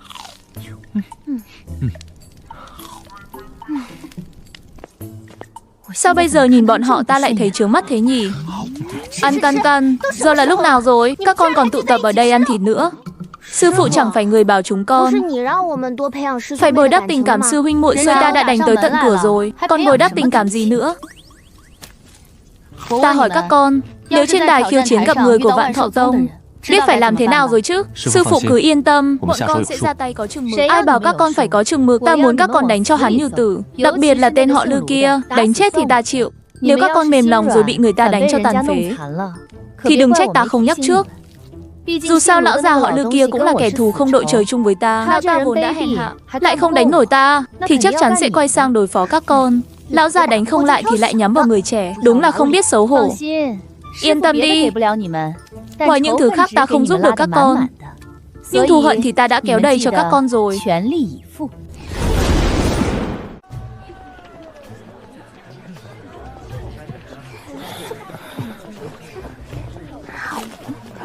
Đại sư huynh, đại hội tông môn mà cũng phải dậy sớm thế này sao? Hôm nay là ngày bốc thăm thi đấu cá nhân. Nếu may mắn, có khi ngày mai mới phải lên đài. Bốc thăm xong là chúng ta có thể về rồi. Thi đấu cá nhân? Thế nào là thi đấu cá nhân? Thi đấu cá nhân? Chết rồi. Quên mất sư phụ từng nói, tiểu sư muội không cần tham gia thi đấu cá nhân. Tiểu sư muội cứ xem náo nhiệt thôi. Quả nhiên rất náo nhiệt. Miếng bánh to thế này mà suýt nửa cũng bị chèn mất. Đến chỗ bốc thăm rồi. Tiểu sư muội, bọn huynh vào bốc thăm trước. Muội ở đây đợi bọn huynh. Đi đi.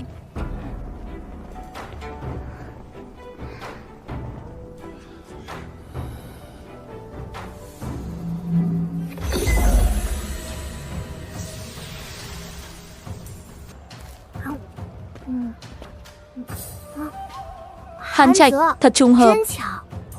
Yến sư姐，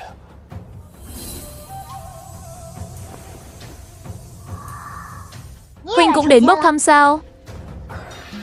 Ừ, bốc rồi. Quản sự đã đăng ký cho ta rồi. Ta cũng chẳng có lựa chọn nào khác. Hàn Trạch đúng là nhân vật chính phế vật điển hình.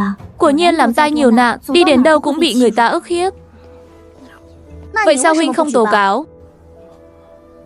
Tố cáo gì? Điều 9521 trong môn quy của Xích Thiên Tông có quy định, nếu trưởng lão hoặc quản sự lợi dụng quyền hạn để mưu lợi riêng, vu oan hãm hại đệ tử vô tội sẽ bị trọng phạt. Huynh có thể đến chấp pháp đường để tố cáo. Ninh sư tỷ, cho dù có môn quy như vậy, cũng chẳng có ai thật sự đi tố cáo đâu. Cho dù đi, cũng rất khó thành công. Ta đã từng tố cáo Lục Huyền Nguyên rồi. Hơn nữa, huynh không tố cáo thì đối phương vẫn tiếp tục nhắm vào huynh. Nghe cũng có lý. Tiểu sư muội, bọn huynh bốc thăm xong rồi này. Tiểu sư muội, huynh thảm quá. Hôm nay chỉ có mình huynh phải tham gia thi đấu thôi. Đáng nói là đại hội tông môn lại không được đặt cược kiếm tiền. Đến cả cá cược tạm thời từ sư huynh đúng là vua lời biếng. Thời gian quý báu như vậy không lo tu luyện nâng cao cảnh giới, lại đem đi ngủ là sao? Có phải rùa vạn năm đâu. Huynh mới là rùa. Hàn sư đệ cũng thi đấu hôm nay sao? Không, là ngày mai. Đệ không làm phiền các sư huynh, đệ về chuẩn bị trước đây. Tiểu sư muội, Hàn sư đệ có điểm gì đặc biệt sao? Sao muội lại quan tâm đệ ấy như vậy? Đại sư huynh, muội lại cảm thấy tiểu sư muội hình như cũng khá để mắt đến Lý Ngọc của Tùy Vân Phong. Ánh mắt muội ấy nhìn Lý Ngọc khá giống lúc nhìn Hàn Trạch. Một người là nữ chính được cả tông môn cưng chiều, một người là nam chính phế vật. Đương nhiên là đặc biệt rồi. Tiểu sư muội, muội nói gì vậy? Không có gì. Tiểu sư huynh sắp lên đài rồi phải không?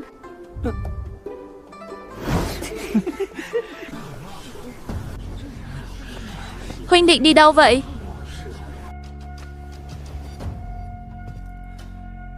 Hôm nay là đại hội tỷ võ lấy voi chứng đạo, lấy chiến luyện tâm. Tu hành giả vốn là nghịch thiên mà đi. Sao mấy người đứng đầu cứ thích nói dài dòng thế nhỉ? Dù sao cũng có các tông môn khác đến, thể diện bề ngoài vẫn phải làm cho đủ. Đại hội tông môn lần này, tổng cộng có 6 vòng. Đệ tử Xích Thiên Tông giành được thứ hạng đều sẽ nhận được điểm cống hiến tương ứng. Đại hội tông môn chính thức bắt đầu. Trước khi đại hội chính thức bắt đầu, tông môn lại bổ sung thêm vài quy tắc. Chỉ đánh nhau thôi mà, sao quy tắc nhiều thế? Quy tắc mới à? Ta hiểu rồi, chắc chắn là để đề phòng các tông môn khác giở trò. Rõ ràng bọn họ đã có chuẩn bị. Chúng ta đã bị động một lần rồi, đương nhiên phải có biện pháp ứng phó. Chị em các tông môn khác sẽ không đồng ý. Quý tông có ý gì đây? Chẳng lẽ vì năm nay có các tông môn tham gia nên mới thức trắng đêm để sửa quy tắc? Lão phu nhân, trưởng lão Lương nghĩ nhiều, quy tắc này không liên quan gì đến các tông môn. Đồ ngốc, thêm quy tắc là để bảo vệ các người. Nếu không phải để tránh ảnh hưởng quan hệ giữa các đại tông môn, bọn ta còn chẳng buồn quản sống chết của các người. Cho dù có liên quan thì cũng chẳng sao. Trước thực lực tuyệt đối, mọi mưu mô quỷ kế đều vô dụng. Mưu mô quỷ kế có lẽ vô dụng, nhưng có người sở hữu linh khí khác thường thì chắc chắn có tác dụng. Nếu chư vị đều không có ý kiến, vậy ta xin nói rõ. Quy tắc mới thứ nhất của đại hội năm nay, không được sử dụng linh khí dùng một lần, dù là dưới hình thức khác cũng không được. Nhìn ta làm gì? Quy tắc thứ hai, không được sử dụng linh khí có uy lực vượt xa cảnh giới bản thân mà lại không có bất kỳ tác dụng phụ nào, có thể tùy ý sử dụng, bao gồm pháp khí phòng ngự và linh khí phi hành. Công chúa Thiên Thư Phương này thật không ổn chút nào.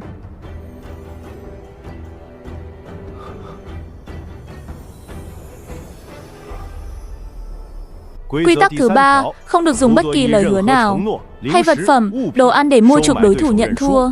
Nếu xáo phạm 3 quy tắc này, sẽ trực tiếp bị xử thua. Vương Phong chủ, 3 quy tắc này của Xích Thiên Tông đang nói đùa sao? Ai cũng biết, linh khí càng chênh lệch với tu sáu bản thân thì càng khó điều khiển, có khi còn chưa kịp đả thương địch, bản thân đã tiêu hao hết linh lực. Huống chi là linh khí có cảnh giới vượt xa tu sáu bản thân, mà lại không có bất kỳ tác dụng phụ nào, có thể tùy ý sử dụng. Em rằng ngay cả chúng ta cũng chưa từng thấy. Xem ra, 3 quy tắc kỳ quặc này quả thật không nhằm vào đệ tử các tông môn, Dù sao cũng chẳng có đệ tử nào đủ khả năng phạm cả 3 quy tắc này. Chưa từng thấy không có nghĩa là không tồn tại, đúng không? Dù sao Xích Thiên Tông ta tuyệt đối không có ý nhằm vào các tông môn, cũng chẳng cần thiết phải làm vậy. 3 quy tắc này chẳng phải đang nhằm vào ta sao? Đúng vậy, tiểu sư muội, rõ ràng là nhằm vào muội. Tại sao? Ta có tài cán gì đâu mà khiến họ phải thức trắng đêm sửa quy tắc? Vì sao lại nhằm vào muội? Trong lòng muội không tự biết sao? Cứ như thể tiểu sư muội của ta bị người khác nhằm vào là chuyện rất bình thường. Muội nên quen dần đi. Dù không được dùng lôi đình đạn, đợi đến vòng đấu đội, muội cứ việc trốn sau lưng bọn ta. Chỉ tham gia một đại hội tông môn thôi mà. Bọn ta còn chẳng cần lo muội bị thương dù chỉ một chút. Coi thường ai vậy? Ta dựa vào đâu mà phải trốn phía sau? Đương nhiên là phải đứng phía trước chứ.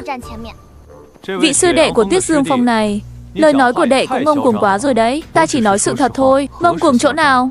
Ta biết Tuyết Dương Phong các người gần đây khá nổi danh, nhưng nếu ngông cuồng đến mức cho rằng chẳng ai có thể làm các thì quá đáng rồi. Đó vốn là sự thật mà. Sau này phải nghiên cứu ra một loại linh cơ có thể khiến người khác phải câm miệng. Nếu không sớm muộn đừng cãi nhau nữa. Trận đấu bắt đầu rồi.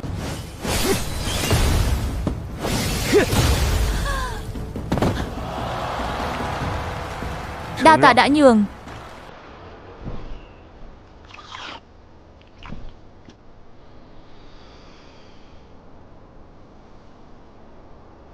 Từ sư đệ, đến lượt đệ lên sàn rồi. Mơ. Anh. Sao nhanh vậy? Cũng không nhanh lắm. Tiểu sư muội đã ăn hết 6 miếng dưa rồi. Không đúng, giờ là miếng thứ 7 rồi. Rõ ràng ta vừa mới nhắm mắt mà. Thôi, vẫn nên đánh nhanh thắng nhanh. Mau về ngủ thôi. Trận tiếp theo, đệ tử thân truyền Bùi Cảnh Ngọc của Xích Thiên Tông đối đầu với đệ tử thân truyền Chu Mãnh của Vạn Thọ Tông.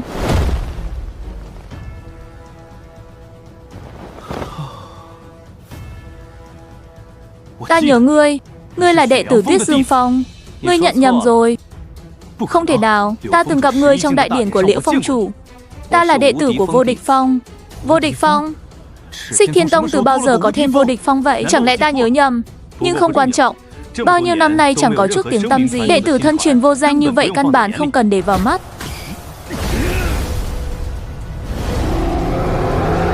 Thời gian triệu hồi lâu quá. Tiểu Bạch, ra đây.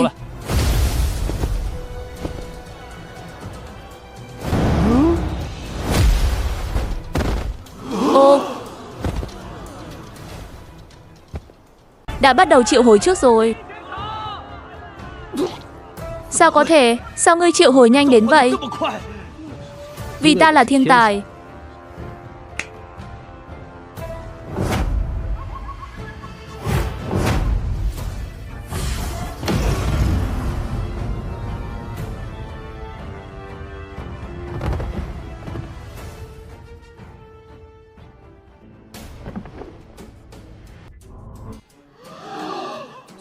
Thế là kết thúc rồi sao?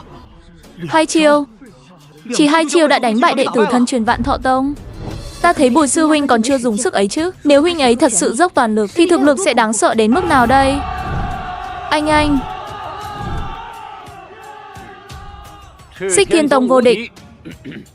Đệ tử Tuyết Dương Phong, Bùi Cảnh Ngọc. Thánh trưởng lão là Vô Địch Phong.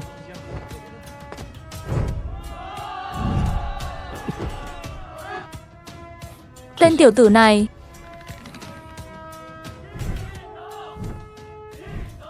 không ngờ trong số đệ tử của Liễu Phong chủ lại có một thiên tài triệu hồi như vậy. Xích Thiên Tông của nhiên giấu người quá kỹ, đến một chút tin tức cũng không để lộ. Ha ha, sao có thể nói là giấu được? Đệ tử này trước đây không lâu vẫn thường xuyên lên đài khiêu chiến, đánh không ít trận. Thực lực của hắn, đệ tử trong tông ta đại khái đều biết.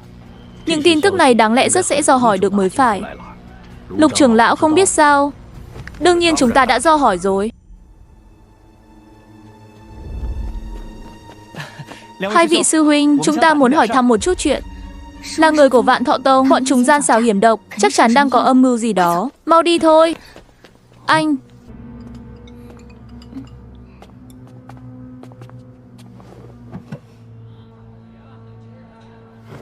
Ba vị sư huynh, không biết có thể cho ta hỏi một chút. Hiện nay trong Xích Thiên Tông có những vị sư tỷ nào có tu 6 cao? Liễu Phong chủ đã bước vào cảnh giới thập nhất. Em rằng Xích Thiên Tông sắp trở lại vị trí đệ nhất tông môn. Chúng ta muốn tạo quan hệ trước.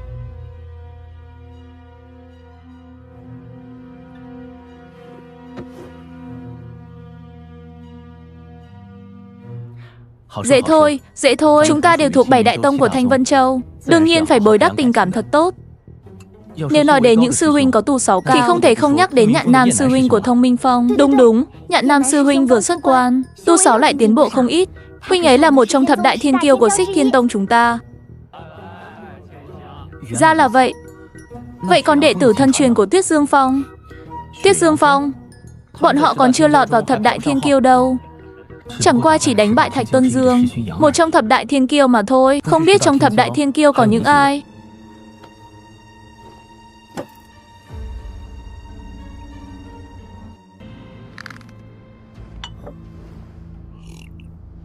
Đệ tử Xích Thiên Tông đúng là khôn lỏi. Đồ ăn vặt thì nhận, nhưng chỉ tiết lộ vài chuyện chẳng quan trọng. Chẳng ai nhắc gì đến Tuyết Dương Phong cả. Nói đi cũng phải nói lại, tên tiểu tử họ Bùi thắng nhanh như vậy vẫn là nhờ đệ tử Quý Tông chưa ra tay. Nếu hắn lên đài rồi mới bắt đầu triệu hồi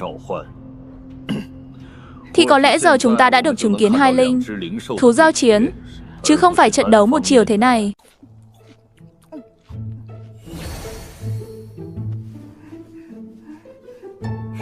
Từ sư huynh giỏi quá.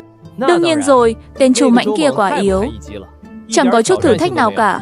Đánh mà ta buồn ngủ luôn. Nếu tứ sư đệ đã đấu xong rồi thì chúng ta về trước đi, ngày mai lại đến.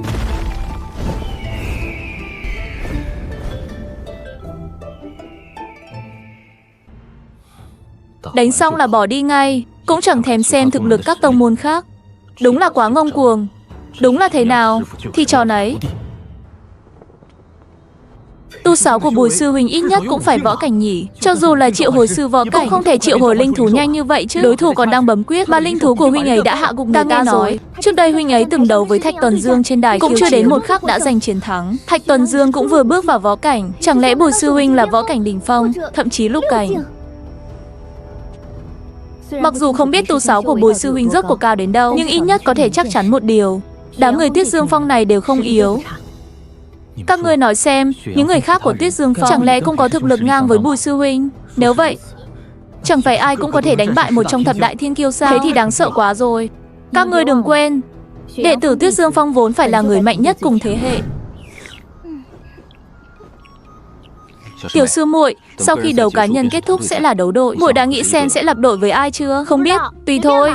Dù sao cũng đều là sư huynh, đội với ai mà chẳng được. Không, trừ Thất sư huynh. Huynh ấy nói chuyện đáng ghét quá. Đến lúc đó ta cũng không biết ham muốn đánh đối thủ sẽ mạnh hơn, muốn đánh Thất sư huynh sẽ nhiều. Vậy đến lúc đó ta cứ tùy ý sắp xếp nhé.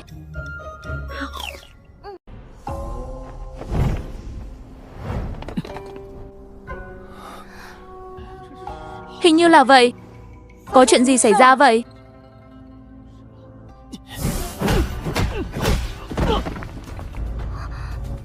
Trận đấu kết thúc, đệ tử Quy Nguyên Tông giành chiến thắng.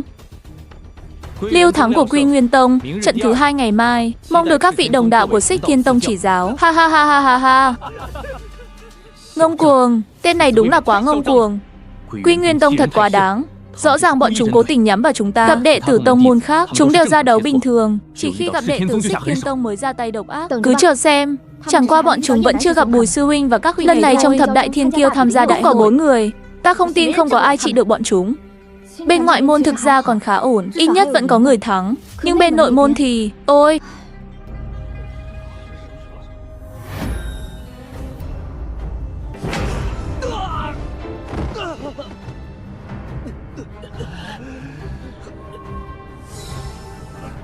Đệ tử nội môn nào gặp đệ tử nội môn của Quy Nguyên Tông đều thảm bại. Ta cũng không nỡ xem tiếp. Đệ tử nội môn đã như vậy, vậy đệ tử ngoại môn thì sao? Không biết Hàn Trạch thế nào rồi. Rốt cuộc Quy Nguyên Tông muốn làm gì? Công khai khiêu khích Xích Thiên Tông như vậy. Không biết. Ha ha ha ha. Liêu Thắng, lão phu đây là lần đầu nghe đến cái tên này. Ban đầu cứ tưởng chỉ Xích Thiên Tông giấu không ít nhân tài trẻ tuổi, xem ra Quy Nguyên Tông còn giấu nhiều hơn. Nếu thật sự muốn giấu thì hôm nay bọn chúng đã không ra tay. Chỉ không biết bọn chúng có cơ hội được giao thủ với những đệ tử được xưng là vô địch cùng thế hệ hay không. Sẽ có cơ hội, phải không? Vậy thì thật đáng mong đợi. Ta cứ cảm thấy chúng ta bị nhắm vào rồi. Người quá xuất chúng thì khó tránh khỏi có kẻ nhìn không vừa mắt.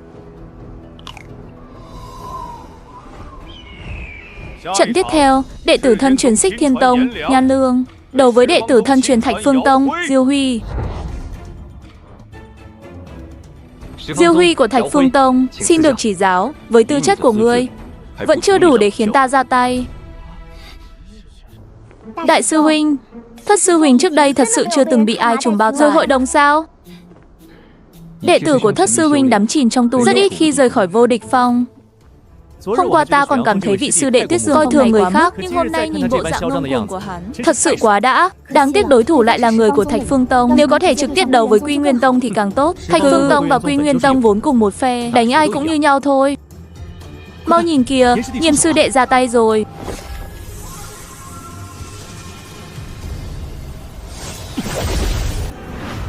Hừ, phong hệ kiêm tu cũng chỉ có vậy.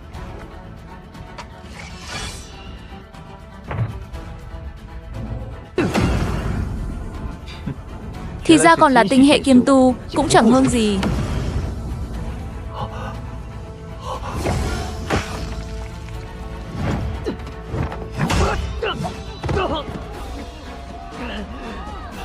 Trận đấu kết thúc.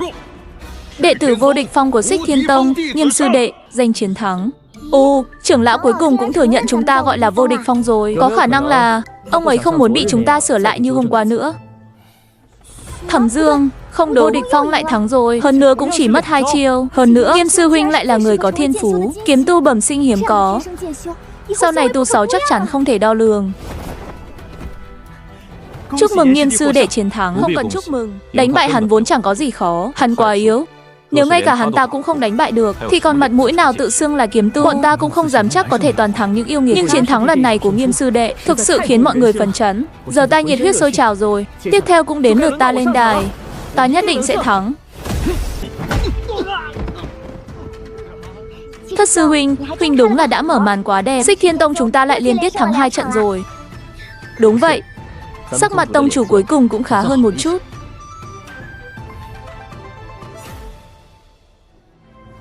Trận tiếp theo đối thủ lại là Quy Nguyên Tông.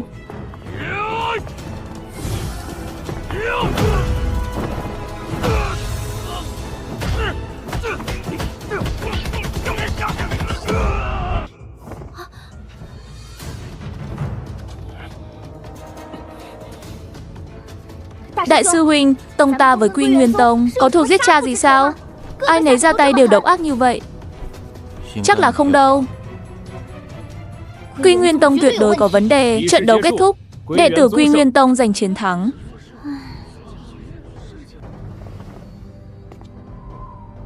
Ồ, Tam sư huynh, trận đó đến lượt huynh rồi sao?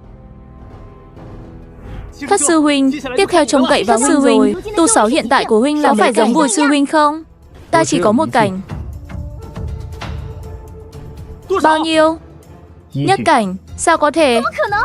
Đối phương là tứ cảnh đấy. Nhất cảnh đấu với tứ cảnh, chẳng phải sẽ bị nghiền ép một chiều sao? Lần này xong thật rồi. Bao năm nay ta còn không dám rời khỏi vô địch phong, chỉ sợ bị người ta đánh chết. Không ngờ cuối cùng vẫn không tránh khỏi đại hội tông môn. Tam sư huynh đúng là cầu vương. Không biết lần này huynh ấy sẽ đánh thế nào. Trận tiếp theo, đệ tử thân truyền Xích Thiên Phong đấu với đệ tử thân truyền Thanh Sương Phong, Triệu Lôi. Xin chỉ giáo.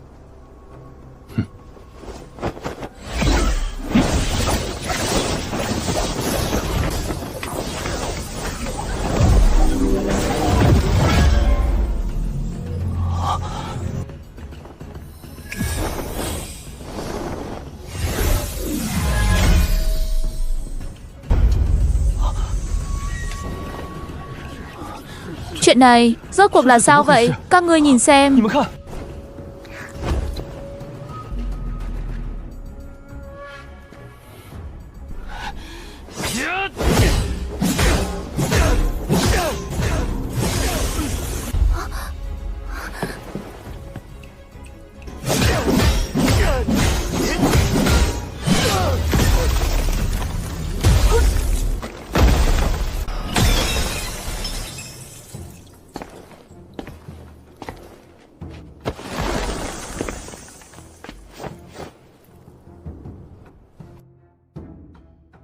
Tông chủ, lần sau đại hội tông môn, hay là thêm một quy định mới, không được sử dụng trận pháp đi.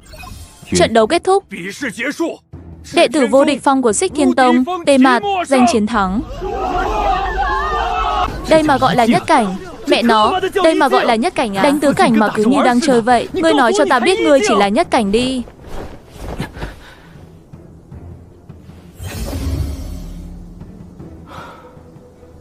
Thế này thì bọn họ muốn đánh ta cũng không đánh được nữa. Không hổ danh cầu vương, đúng là chẳng cho người ta chút cơ hội phản công nào. Tam sư huynh, huynh còn nhớ mình là Triệu hồi sư không vậy? Hả? Hả? Cái gì? Huynh ấy không phải trận pháp sư sao? Ta là Triệu hồi sư nhất cảnh. Một triệu hồi sư bị vượt cảnh giới, sau đó vì muốn giữ mạng mà tu luyện thành trận pháp sư. Trên đời này chắc cũng chỉ có Tam sư huynh mới đỉnh đến vậy. Lại là Quy Nguyên Tông. Là Yến Nam sư huynh. Yến Nam sư huynh nhất định có thể đánh bại đệ tử thân truyền Quy Nguyên Tông. Chính là đệ tử Thông Minh Phong, cùng môn phái với sư huynh không sai. Huynh ấy cũng là một trong thập đại thiên kiêu. Cuối cùng cũng có thể rửa sạch nỗi nhục trước đó, để dạy cho đám chó Quy Nguyên Tông này một bài học. Yến Nam sư huynh nhất định sẽ thắng. Không ngờ mọi người lại tin tưởng Yến Nam sư huynh đến vậy. Lại là thể tu. Quy Nguyên Tông sao vậy? Bọn họ lấy đâu ra nhiều thể tu mạnh như vậy? Ta cũng thấy không ổn. 50 năm trước, khi Quy Nguyên Tông tham gia đại hội Thương La, hình như vẫn chưa có nhóm đệ tử này. Rốt cuộc bọn họ từ đâu xuất hiện vậy? Không thể để hắn hồi phục. Đám thể tu của Quy Nguyên Tông này cực kỳ ngạo mạn. Một khi bị chúng áp đảo thì chẳng ai có kết cục tốt. Phải khiến hắn tiêu hao gần hết thể lực mới được. Hỏa Vũ Lưu Tinh. Anh, ta biết ngay mà, người của Quy Nguyên Tông nhất định không phải đối thủ của Yến sư huynh. Quá nhẹ tay với bọn chúng. Yến sư huynh đáng lẽ phải mạnh tay hơn mới đúng. Yên tâm đi, vết thương do Hỏa Vũ Lưu Tinh gây ra giống nửa bình thường đâu. Đối phương còn phải chịu khổ dài dài, mê mông, đến lúc thi đấu đồng đội. Nếu gặp đệ tử Quy Nguyên Tông, nhất định phải đánh cho chúng một trận ra trò. Hừ, đại sư huynh giúp ngươi. Trận tiếp theo, đệ tử thân truyền Lương Tú Tú của Xích Thiên Tông đối đầu với Đường Thạch, đệ tử thân truyền của Ngô Định Tông. Ngũ sư huynh, đến lượt huynh rồi. Hình như đến lượt ta thật rồi. Ngũ sư huynh đừng lo, cứ xem hắn như một con thỏ cần huynh thuần hóa là được. Ta là Tần Lương. Sao ta cảm giác Lương sư huynh hơi sợ vậy? Không phải cảm giác đâu. Lương sư huynh nói chuyện còn lắp bắp nữa kìa, còn cần tiểu sư muội an ủi nữa. Xong rồi. Mấy vị sư huynh khác nói mình lên sân ở cảnh giới nhất cảnh còn rất bình tĩnh. Lương sư huynh thì thật sự sợ đến mức sắc mặt cũng thay đổi rồi.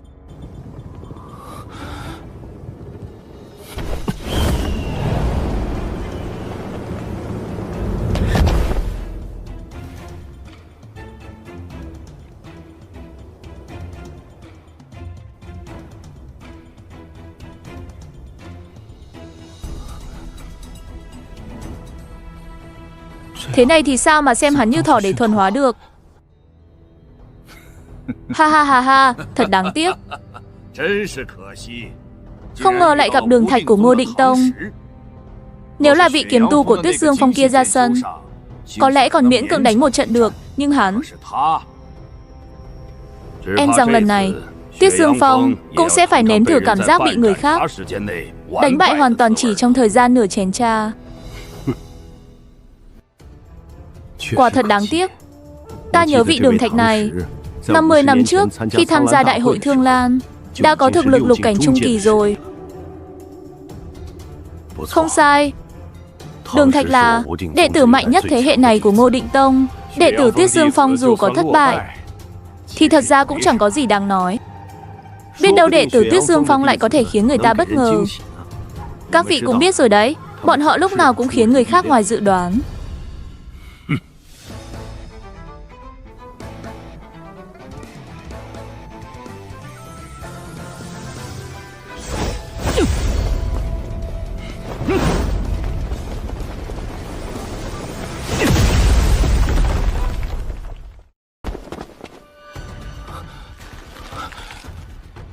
Sao có thể? Phòng ngự của ta trước giờ vẫn vững như thành đồng. Dưới đồng cảnh, căn bản không ai có thể làm ta bị thương. Vậy mà hắn chỉ dùng một quyền đã làm được. Ngươi rất khá. Không ngờ Xích Thiên Tông lại có một nhân vật như ngươi. Sao hắn lại nói chuyện? Thể tu mà cũng nói nhiều thế được sao?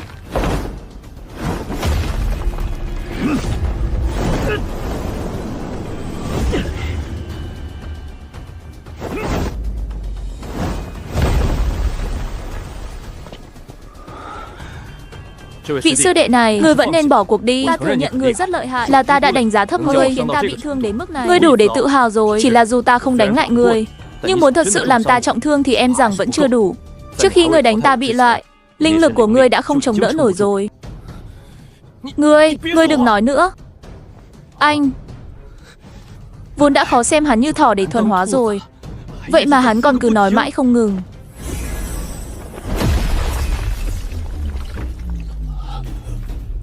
Tại sao ngươi càng đánh lại càng mạnh? Anh sao có thể?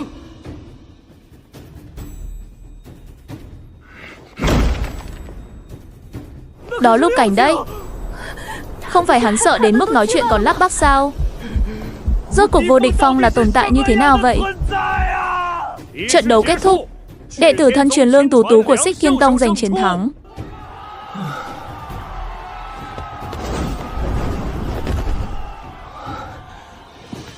Đáng sợ quá. Cuối cùng cũng đánh xong rồi. Muội gọi thế này là đáng sợ à? Tiểu sư muội, ta căn bản không thể xem hắn như một con thỏ để thuần hóa. Hắn nói nhiều quá, cứ nói mãi không chịu im. Ngũ sư huynh, huynh vẫn nên chữa vết thương trên tay trước đi. Cảm ơn tiểu sư muội. Trận tiếp theo, đệ tử thân truyền của Vô Địch Phong, Lam Nguyệt đối đầu với đệ tử thân truyền của Nhạn Dược Phong. Đại sư huynh, đến lượt huynh rồi. Ta còn chưa từng thấy đại sư huynh ra tay, có chút mong chờ đấy. Ta sẽ nhanh chóng trở về.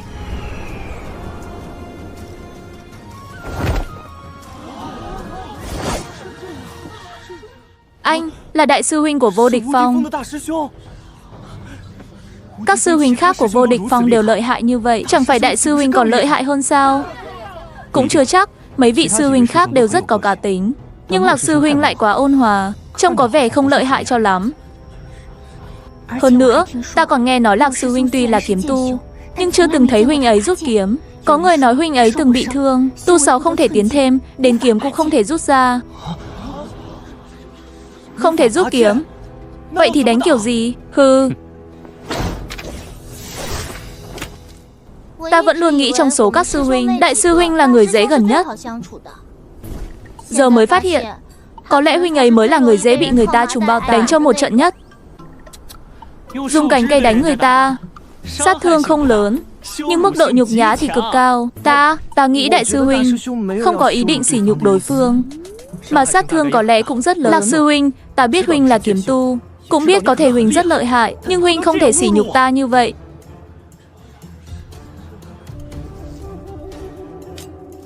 Vậy ta không dùng nữa. Lạc sư huynh, huynh làm vậy cũng quá sỉ nhục người khác rồi. Như vậy vẫn chưa được sao?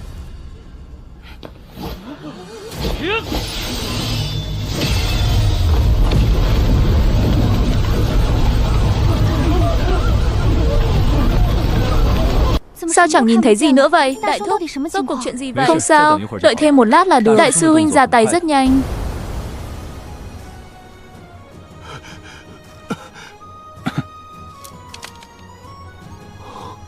Quả nhiên Xích Kiên Tông nhân tài xuất chúng. Quá khen, quá khen. Trận đấu kết thúc, đệ tử Vô Địch Phong giành chiến thắng.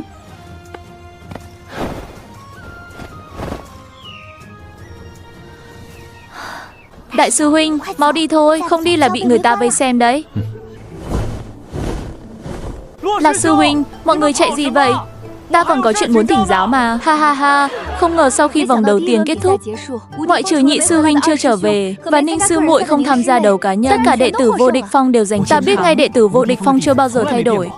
Nếu không phải người lợi hại nhất, căn bản không thể vào phong này. Ngày mai chính là vòng thứ 2. Theo tình hình này, em rằng cả thập đại thiên kiêu cũng phải đổi người. Thật khiến người ta mong chờ ngày mai. Tốt nhất là để đám khốn kiếp Quy Nguyên Tông đụng phải Lương sư đệ, đánh trúng một trận như tử.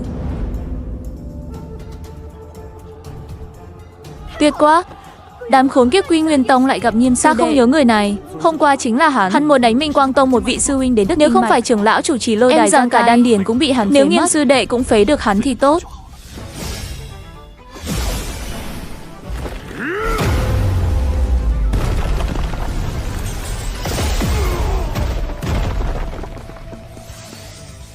Không chịu nổi một đòn. Anh.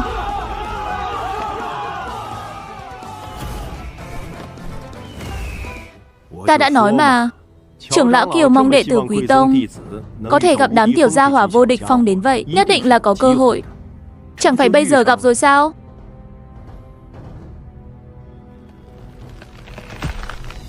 Chỉ là tiểu gia hỏa vô địch phong này thực sự có chút quá kiêu ngạo. Sao có thể coi thường đệ tử Quý Tông như vậy? Quả thật là hắn không đúng. Sau trận đấu phải dạy dỗ hắn mới được. Dù thế nào đi nữa, cũng không nên công khai coi thường Quy Nguyên Tông như vậy, đúng không? Vương Phong chủ, vậy là ngài cũng thừa nhận danh hiệu vô địch phong. Có công nhận việc Tuyết Dương Phong đổi tên hay không? Đệ tử Tuyết Dương Phong toàn thắng ở vòng đấu cá nhân, đổi thành danh hiệu vô địch thì có gì không được? Ô, trận này vẫn là đệ tử Tuyết Dương Phong đối đầu với đệ tử Quy Nguyên Tông. Trận đấu kết thúc, Xích Thiên Tông vô địch phong giành chiến thắng.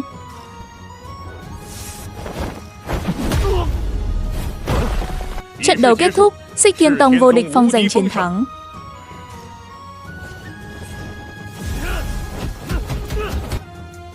Vô địch phong. Vô địch phong. Vô địch phong. Hôm nay chính là vòng thứ 6 của cuộc đại tỷ thí tông môn, cũng là vòng cuối cùng. Thể lệ sẽ chuyển từ đấu loại bằng bốc thăm sang tự do khiêu chiến. Nhanh vậy đã đến vòng cuối rồi sao? Tự do khiêu chiến, ta rất thích. Xong đời rồi, Thất sư huynh, tên cùng chiến này muốn tung đại chiêu rồi. Chúng ta bàn bạc thứ tự khiêu chiến và chiến thuật đi. Chúng ta đã quan sát kỹ rồi. Phong Khâu của Quy Nguyên Tông, Chân Huyền Lưu Tướng và Lý Ngô Hằng của Vạn Thọ Tông đều không dễ đối phó. 4 người chúng ta sẽ lên. Các đệ có thể chọn các sư muội của Huyền Phượng Tông cùng đệ tử Vô Định và Khinh Sương Hai Tông. Nếu đệ tử Quy Nguyên Tông chủ động khiêu chiến trước, các đệ cũng có thể tránh giao chiến, không cần tranh thắng thua nhất thời. Thế mà tổn thương căn cơ thì chẳng khác nào nhỏ mà chắc các đệ cũng nhận ra rồi. Đệ tử Quy Nguyên Tông có gì đó tàn nhẫn. Không biết từ đâu lại xuất hiện nhiều người như vậy. Còn các sư huynh đệ của Vô Địch Phong cùng Nghiêm sư huynh, bọn họ đã xuống dưới rồi. Hả? Anh, không phải, họ lên đó từ lúc nào vậy?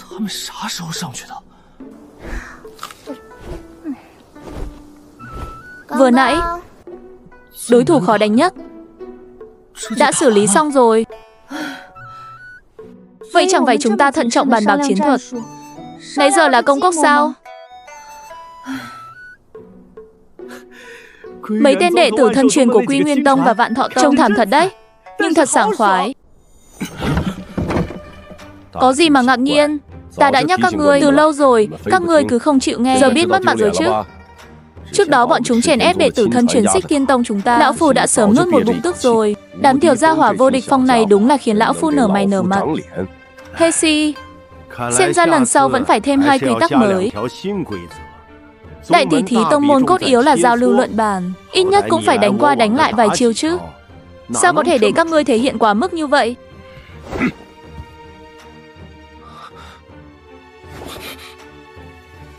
Đi, chúng ta cũng súng thôi. Lạc sư đệ, các đệ làm tốt lắm, chẳng phải sướng muốn nổ tung sao? Tiếp theo nghỉ ngơi cho tốt đi, phần còn lại giao cho chúng ta. Huynh muốn cướp điểm cống hiến à? Sư đệ, đệ hiểu lầm rồi. Ta chỉ sợ linh lực của các đệ còn chưa hồi phục. Chỉ đám người đó mà cũng có thể khiến ta hao tổn linh lực sao? Tên sư đệ kiêu ngạo đến mức như tên ngốc này, chẳng lẽ muốn đánh gục toàn bộ đệ tử ngoại tông sao?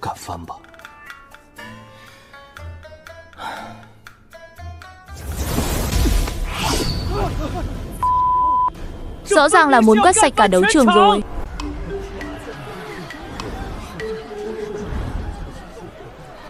Hiện tại vòng đấu cá nhân chỉ còn lại 5-6 người các ngươi. Các người vẫn có thể tiếp tục khiêu chiến lẫn nhau cho đến khi chọn ra 6 người đứng đầu. Bây giờ trên đài chỉ còn 6 sư huynh đệ bọn họ. Ta muốn xem bọn họ sẽ tự tàn sát lẫn nhau thế nào. Cho các ngươi thể hiện này. Giờ tiền thoái lưỡng nan rồi chứ. Đánh đi, mau đánh nhau đi. Thực lực của các sư huynh Vô Địch Phong sâu không lường được. Trong những trận đấu cá nhân trước đó rõ ràng họ chưa dùng hết. Nếu bọn họ luận bàn với nhau, chẳng phải chúng ta sẽ được thu 6 thật sự của họ sao? Ta thấy khó đấy. Không cần đâu, chúng ta bỏ quyền. Sao lại bỏ quyền? Chúng ta còn chưa xem đủ mà. Không phải, Mấy tên nhóc vô địch phong này có phải bị điên không? Công khai đánh bại tất cả mọi người, rồi lại không đánh nữa. Các ngươi chắc chứ? Nếu bỏ quyền, chúng ta sẽ trực tiếp thống kê điểm cống hiến. Chắc chứ? 确定。 Trưởng lão Kiều trước giờ luôn điềm tĩnh. Rốt cuộc ai chọc giận ông ấy mà tức đến vậy? Chư vị, vòng đấu cá nhân đã phân định thắng bại. 3 ngày sau sẽ là vòng đấu đồng đội. Vòng đấu đồng đội không có quy tắc cố định, ngoại trừ một vài quy tắc mới được thêm vào năm nay. Quả nhiên là nhằm vào ta. Lần này việc lập đội chỉ được chọn đồng đội trong cùng một phong. 3 ngày sau vòng đấu đồng đội sẽ bắt đầu. Các vị có thể về chuẩn bị trước.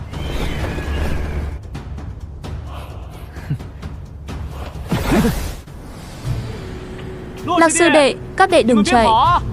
Bàn bạc một chút về việc hợp tác trong vòng đấu đồng đội 3 ngày sau đi. Đúng vậy, Lạc sư huynh, Ninh sư muội chỉ là quang tự linh sư, muội ấy chắc chắn sẽ trở thành mục tiêu bị các tông môn khác nhắm hợp tác với chúng ta. Chúng ta có thể liên thủ bảo vệ Ninh sư muội.